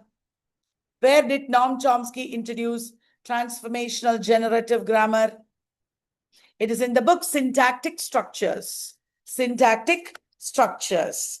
Who wrote the book Linguistics and Poetics? Where he talks about metaphor and metonymy. Linguistics and Poetics. Yes. Roman Jakobson. Roman Jakobson. How to do things with words is a very important work of speech act theory. How to do things with words. It is by J.L. Austin. J.L. Austin. Do you remember who talked about monitor model, input hypothesis? He developed 5 theories of second language acquisition. That's right. It is Stephen Krashen. Steven Pinker talked about language instinct. Stephen Krashen is about input hypothesis or monitor model. That is in second language acquisition. All right. Okay. Who is associated with language games? Who is associated with language games? Language games. Yes. Ludwig Wittgenstein. Language games by Ludwig Wittgenstein, and also picture theory. Picture theory. That reminds me, who is associated with laryngeal theory? Laryngeal theory. Laryngeal theory. What is the meaning of laryngeal theory? It's a part of historical linguistics. Proto-Indo-European had some sounds which are not directly coming down to us. That is the meaning of laryngeal theory. That is Ferdinand de Saussure. Ferdinand de Saussure is associated with laryngeal theory. Okay. When I taught you linguistics, did I teach you linguistics? I talked about Jack and Jill are going, and then Jill is hungry, and then Jill is making some noise, some sound, and then Jack is going up the apple tree. So Jill's stimulus is leading to Jack's response. Stimulus response theory. Who coined this? Who talked about this? Do you remember? Stimulus response theory, Leonard Bloomfield. That is Leonard Bloomfield's theory. Okay. Social constructivism. Social constructivism. People who have done B.Ed also would have studied this. Social constructivism. Lev means Leo. Leo Vygotsky. Leo Vygotsky. Okay. Okay. Behaviorism and cognitivism. 2 things are there, isn't it? Noam Chomsky belongs to which of these? Behaviorism or cognitivism? Noam Chomsky, cognitivism. Cognitivism only. That means mentalist theory. Everything is from the mind. Yeah, B.F. Skinner is behaviorist. Noam Chomsky is cognitivist. Okay? If we understand the basics very clearly, you will understand. What is the theory of Noam Chomsky that proposes the idea that human beings are hardwired with the basic capacity for language acquisition? Human beings have it wired inside them. Universal grammar. And this becomes possible because of LAD. That means, what is LAD? Language acquisition device. Language acquisition device. Okay. Who talked about communicative competence against Noam Chomsky's linguistic competence? Who talked about communicative competence against Noam Chomsky's linguistic competence? It is Del Hymes. Many people wrote against Noam Chomsky. Did you know that? Many people wrote against Noam Chomsky. Okay. Who does cooing? Is it an animal? Is it a human being? COOING. I think it was a PYQ. Baby. Yeah, babies do cooing, babbling. Okay, in that order. First cooing, then babbling. What is S-curve model, wave model? Do you know? What is S-curve model, random fluctuation model, wave model? What are these? Models of what? Language change. These are theories of language change. Okay. I know that many of you have got LMR, Literary Master Reference. Please take a look at the linguistics section here, because this is written by an expert in linguistics. Look at the linguistics section here, Literary Master Reference. Okay. And for theory questions, you should read a lot of theory. Okay. Okay. Who is associated with glossomatics? Glossomatics. Tell. Louis Hemslave. What is glossomatics? Analyzing language through glossemes. Tag meme, glosseme. These are units of language that they identified. Who's associated with tag mimics? Glossomatics, Louis Hemslave. Tag mimics, Kenneth L. Pike. You remember now, right? Kenneth L. Pike, tag mimics. Tag meme is a unit of language. Originally, tag memes were discussed by Leonard Bloomfield. Okay. Glossomatics, Louis Hemslave and Hans Horhen Uldal. Louis Hemslave and Hans Horhen Uldal. Both of them did talk about glossomatics. Tag mimics, Kenneth L. Pike. What is S-curve? Random fluctuation theory, wave model. Once again, theories of language change. Who talked about language change for the first time? Who is the father of sociolinguistics? It is William Labov, L-A-B-O-V. William Labov. Remember that, okay? In methods of language teaching, which is the first method? In methods of language teaching, which is the first method? Grammar translation method. Isn't it? Grammar translation method. Completely avoiding the first language and to teach second language happens in direct method. Okay? Direct method. Teaching only through suggestions is called suggestopedia. Who's the propounder? We are only suggesting. We are not completely dealing with it. What is that called? Suggestopedia. Who dealt with who propounded suggestopedia? Georgy Lozanov. Georgy Lozanov. So Kenneth L. Pike talked about what? Kenneth L. Pike. Tag mimics. Okay. William Labov talked about what? Sociolinguistics. Wilhelm Wundt talked about what? Psycholinguistics. Okay. Then Georg Lakoff talked about what? George Lakoff talked about what? Framing theory. Then Georgy Lozanov talked about suggestopedia. Louis Hemslave talked about glossomatics. Del Hymes talked about communicative competence. Once again, let us study. Louis Hemslave, glossomatics. Georgy Lozanov, suggestopedia. Georgy Lozanov, Suggestopedia.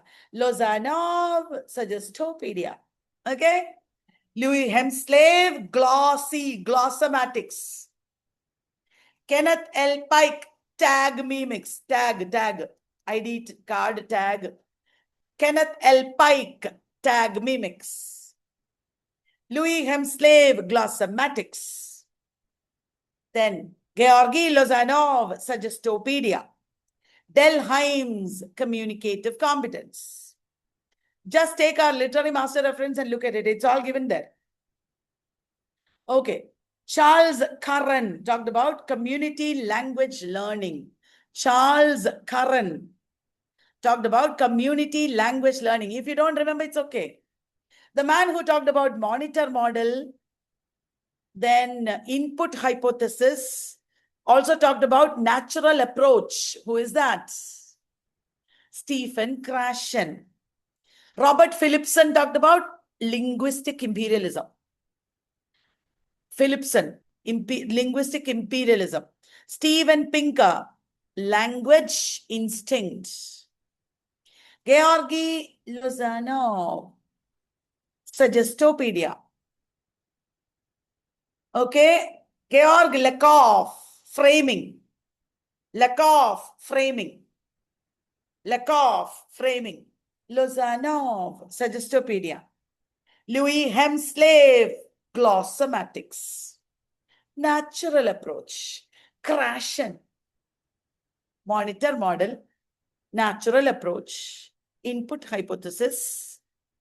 These are all Krashen. Are you going to forget all this? Don't forget. Del Himes. Communicative competence. Suggestopedia. Lozanov. Hemslave. Louis Hemslave. Glossomatics. Kenneth L. Pike. Tag mimics. Are you getting it? Is it getting better? Lozanov. Suggestopedia. Kenneth L. Pike. Tag mimics. Louis Hemslave. Glossomatics. Very good.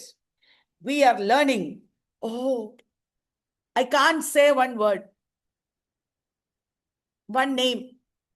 Caleb Gettegno. I can't say. Caleb Gettegno. No, I can't say. No, because he talked about silent way. I can't say it. I have to be silent. Caleb Gettegno. Silent way.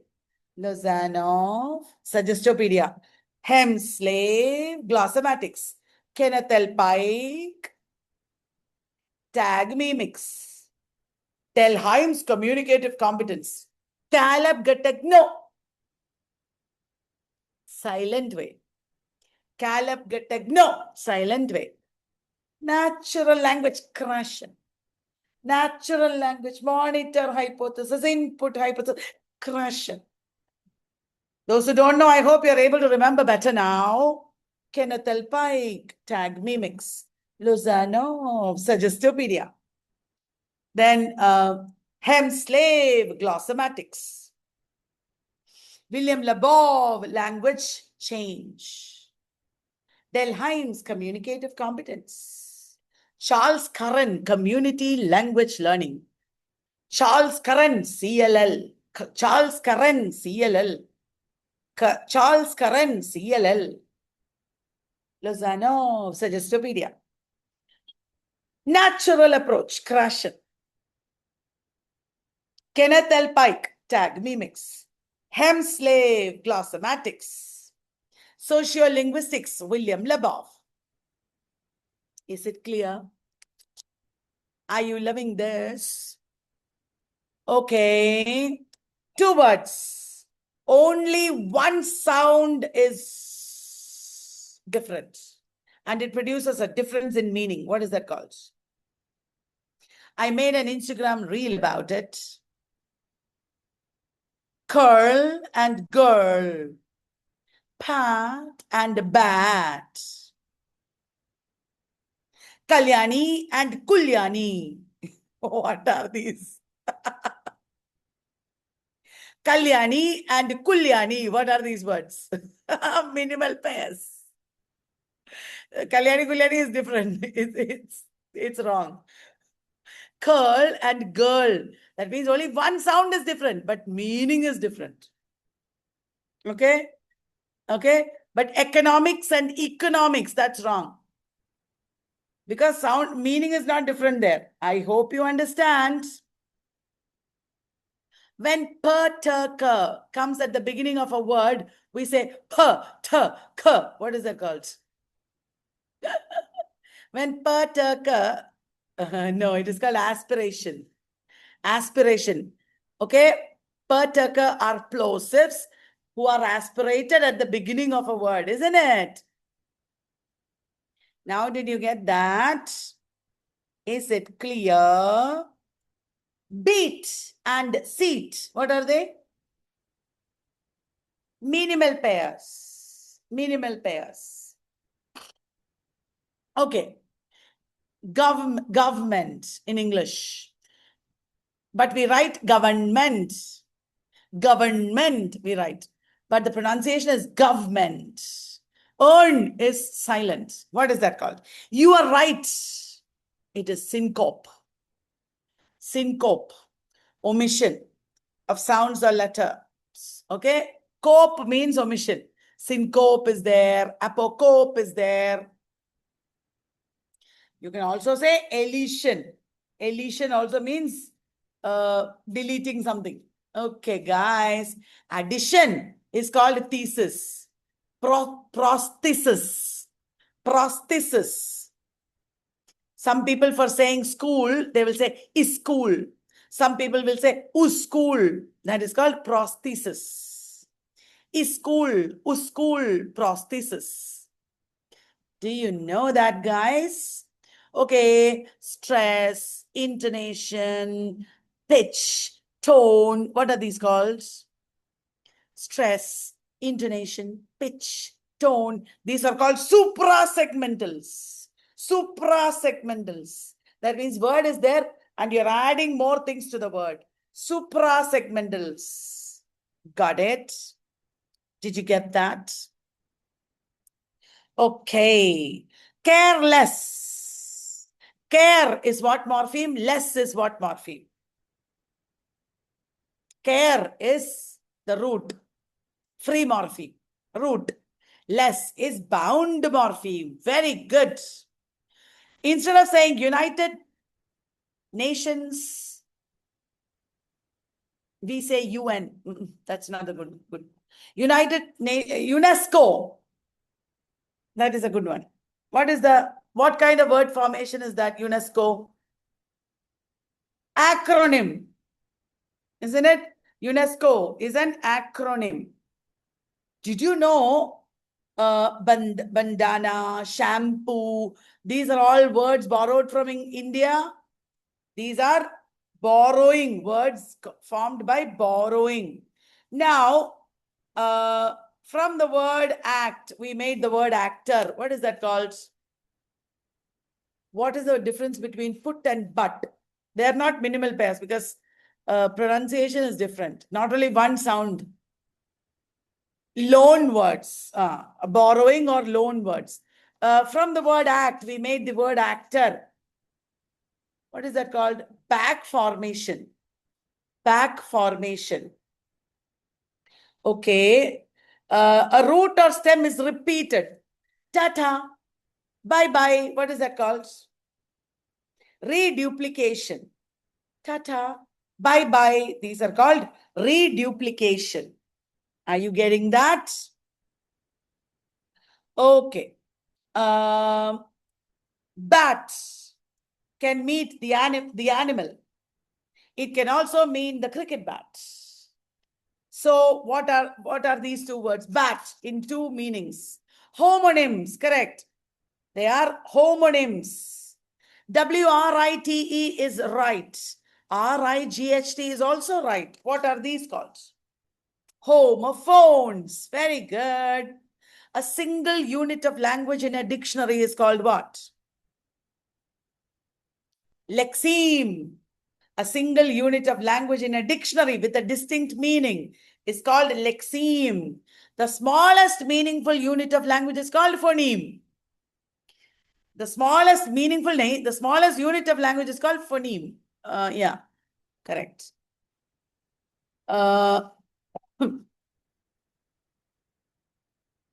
Just a minute.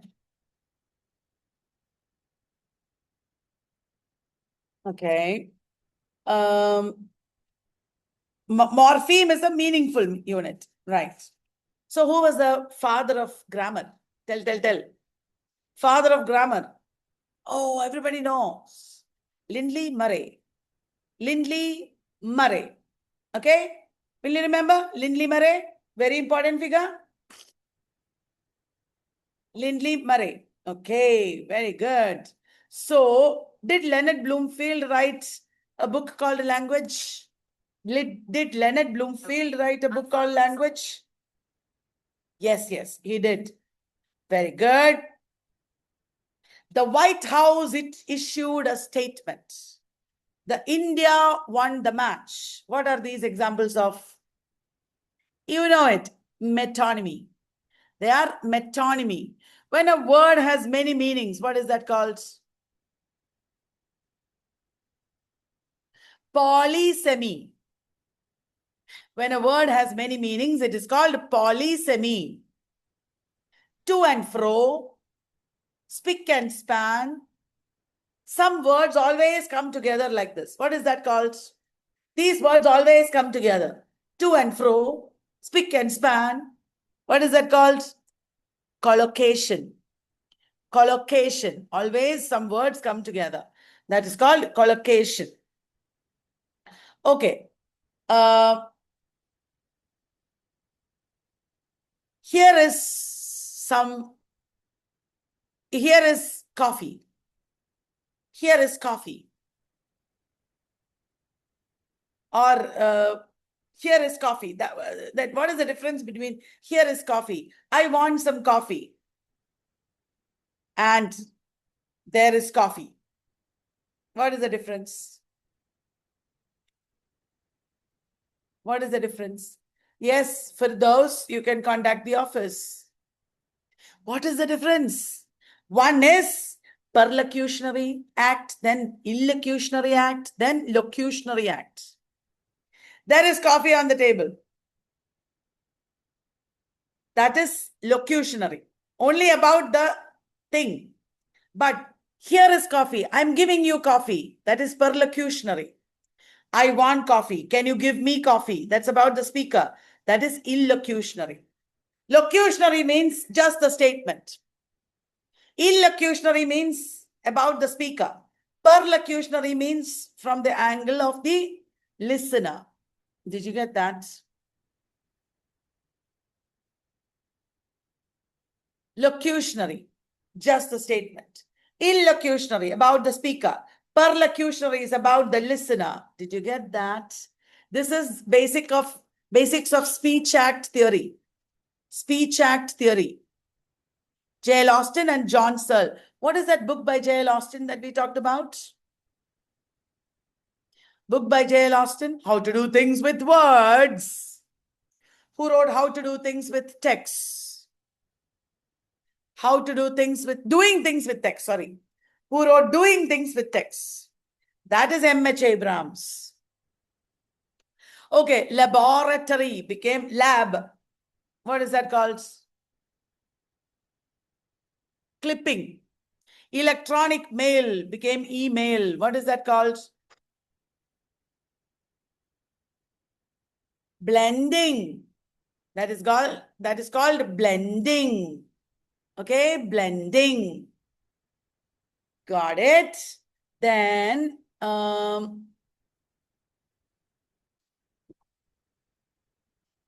next I will ask you about what is idiolect? What is idiolect? An individual's unique way of speaking is called idiolect. Okay, when I speaking in English, sometimes I switch into Hindi. What is that called? Code switching, isn't it? Code switching. If you use English and Hindi like this, what is it called? Both at the same time. What is it called? Code mixing. Code switching means I'm speaking in English and then I begin speaking in Hindi. Right? Code mixing means you're mixing. Got it, everyone? Do you know who talked about competence and performance? Who talked about competence and performance? Noam Chomsky. That's right. Who talked about universal grammar? Arey, that's also Noam Chomsky, isn't it? What is the study of dialects called? Study of dialects. Dialectology. Dialectology. A language that has two standard varieties with distinctive features is called what? Diglossic language. Diglossia, diglossic language. Okay, did you get that? Doctors might use a specialized vocabulary or language. Journalists might use their specialized vocabulary or language. That is called, it is not a very good word, jargon. Whereas in a good way, their language is called register. Jargon is a little negative. Register is good. Did you understand that? What is the study of writing called? The study of writing. Orthography. Study of handwriting is graphology. When I was in school, I was trying to study graphology. Okay. When English people went to China, the Chinese people began to speak bad English. What is that called? Tell.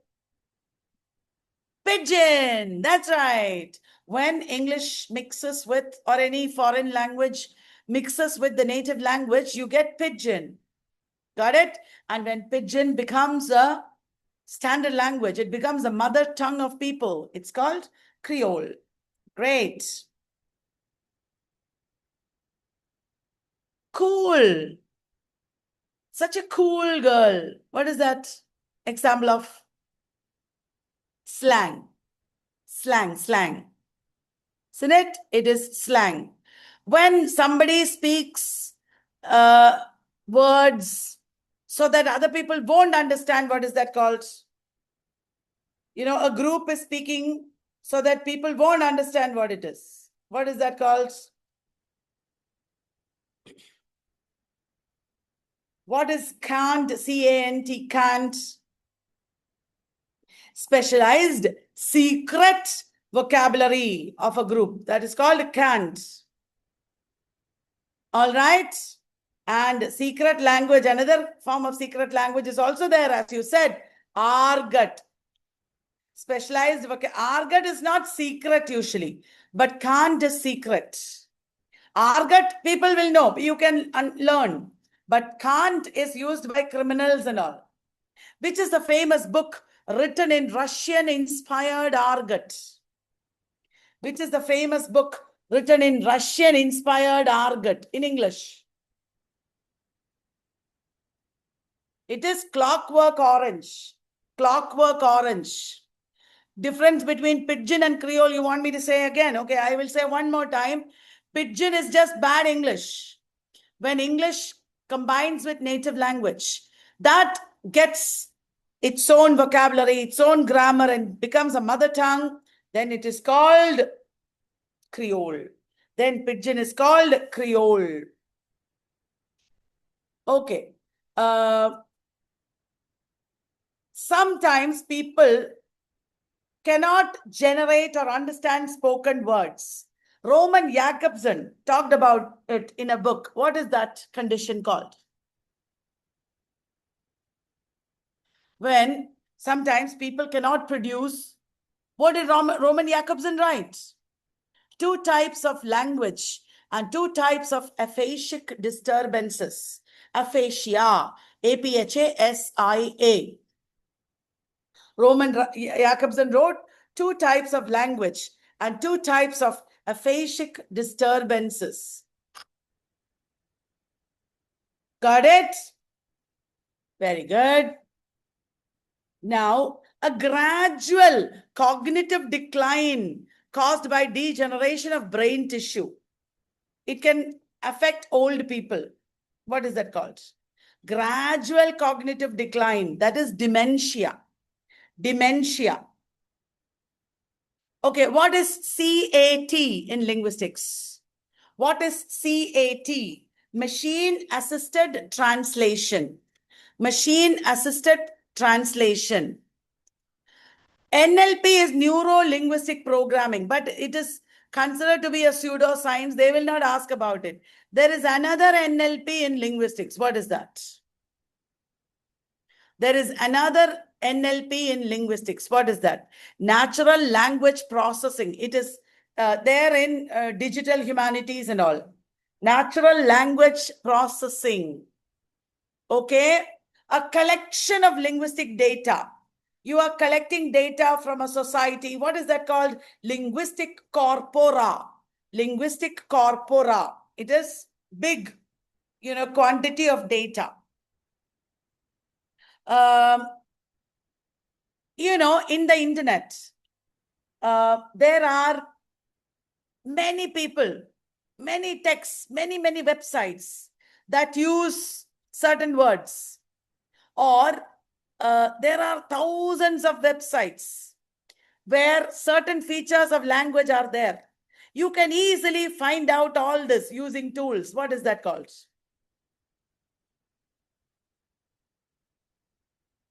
For example, shampoo entered from India, English language. What are the 19th century books which use the word shampoo? Suppose you want to study that, you can do it. Finding out all these patterns. Yes, data mining or web mining. The common word is data mining. Okay, that is called data mining, where you are identifying patterns of language use from across the internet. You do that in digital humanities. Will you remember now? Is it clear now? Okay. When you translate a text completely using the computer, what is that called? Machine translation. It is called machine translation. Isn't it, guys? Let me ask you a silly question. What is VR?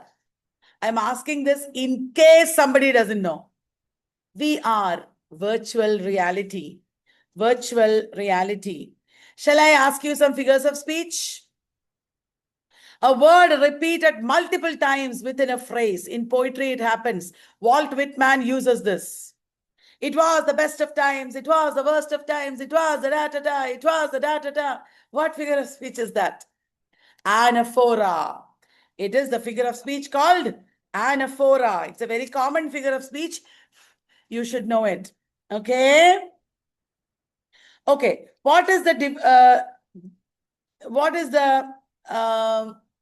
figure of speech where you are understating? You don't like something one bit, but you say it's not bad. It's okay. What is that called? It is called litotes. Litotes. That is the technical word. Euphemism is different. Euphemism is saying an unpleasant thing in a acceptable manner. Litote is understatement. Litote. Litote. Okay. That is the correct word for it. What is zeugma? What is zeugma? Do you know how to spell zeugma? Zeugma is right. One word will apply to different things. Shut the door and your mouth. That is famous example of zeugma. Not for two meanings. Using one word to apply to two different things at the same time. It is not two meanings. If it is two meanings, it is polysemism. Okay? Shut the door and your mouth. That is a famous example. What is chiasmus? Chiasmus. That means you say something and then repeat it reverse. You say something and then repeat it ulta. That is chiasmus. All right. It is a repetition in the opposite way. Always they say this. Ask the repetition is in the structure. Okay. The repetition is in the structure. You say one structure and then you say the structure ulta. Ask not what your country will do for you. Ask what you can do for your country. That is famous chiasmus. We shape our buildings and afterwards the buildings shape us. You say one thing and it comes back ulta. Right? Then, oh my God, you can read a little bit extra about all these things if you are not very sure. Last minute, whatever you read calmly, you will be able to remember. I don't think you will get confused. Instead, you will remember it. Once again, let me reiterate. The questions will look little big. Some questions will be tough like usual, always. All questions will not be tough. There will be many questions. If only you read carefully, you will get it. Oh my God, I know this. This is easy. Like that. Okay? Everything in the exam, you will not know. There will be some tough questions, for sure. But that doesn't matter. Even if you answer what you know, that will itself be a lot. So be calm. It is okay if you cannot remember. If you are confused, mark the same number for all confused answers. Either mark C or B. Okay? Usually it will be C or B maximum. So it is not a very scientific way of, helping you, but it actually works sometimes. Okay, do not mismanage time. Don't get nervous. You have to control yourself. Otherwise, you should not be teachers. Control yourself. Tell yourself, I'm going to be a teacher. People are going to depend on me. I am not nervous. I have to care for my students. I'm going to pass because thousands of students are going to study with me. I am their teacher. Think like that. I am a weak student who doesn't know answers, who I can't remember answers. I am nervous. No, that is not what you should think. I am the teacher. Now I'm going to pass this exam. I have to teach thousands of people. Right? Like that you should think. Please don't mismanage time. You should keep track of time. Okay, I have to finish this now. Let me quickly move on. If there is something that is completely, confusing you, either leave it for later or you know what to do, what to mark and move on. Okay? Because you don't want to end the exam by saying, I could not answer 10 questions because I didn't get time. No, don't think like that. Okay, there will be a clue in the question itself. Many times you will get it, but in the stress and all that, you may not get it. But be calm. Tell yourself, this is easy. I can do it. This is easy. I can do it.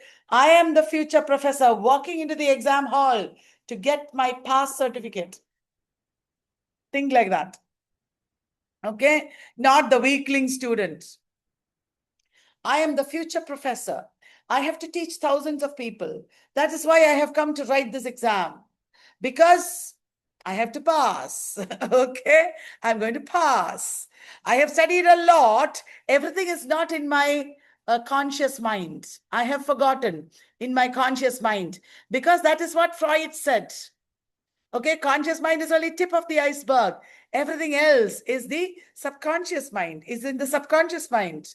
Like all great people, for me also, everything is in the subconscious mind. In the exam hall, I will remember. Even the conscious mind doesn't remember, no problem. Sigmund Freud said this. We are not questioning Sigmund Freud, guys. We never question Sigmund Freud. I believe that even if you forget, it's okay, because everything is there in your subconscious mind. Did you get that? Isn't that a wonderful way of... Isn't that a wonderful way of thinking?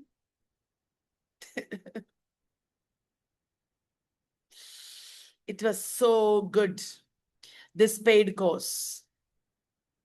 D22 online, offline classes were the best. We had so much learning and so much less stress. Of course, the previous batches were also equally good. I know that many of you have not been able to attend the classes. That's okay. You have to trust yourself and study. But if you come for our classes, we will transform you and your career for sure. You will never be the same again. It is nothing like studying on your own or studying anywhere else. I can guarantee this. With pride, I can say this. And even if sometimes people think, I don't want to be a professor, I will do some other job, I can't study, you are wrong. You can still pass this exam. This is the highest exam in our discipline, and we should pass this exam. This is very important. Our learning, our memory, everything comes from our attitude. We should have the right positive attitude. Nobody knows everything. You can never know everything, but you can know enough to pass exams and to teach those thousands of students who are going to be your students. There is no escape from that. In your exam hall, you will remember my voice like always. Thank you very much. When you pass, you should remember that it is 10% coaching or books. It is 90% you. Whoever helped you did 10%. You are doing 90%. You are passing by merit. You will pass because you have studied. You can walk into the exam hall like a conqueror, confident, because you have done so much work. In case somebody doesn't pass, it is because your chance is next. Next time you will pass, that's why. You have to study a little more, that's why. We cannot be defeated because we are students who have done so much learning. And this is the basis, foundation. From here, you are going to build your mansion. I will not waste more of your time. I will miss all of you. But like birds flown away, I know that you have conquered the skies. So why should I miss you? You should conquer the skies and fly away and become masters of the universe. I'm exaggerating and overstating things, but I hope you get my feeling. I love you all. I'm reading all your chat messages. Thank you, everyone. Bye-bye. Good night. Bye.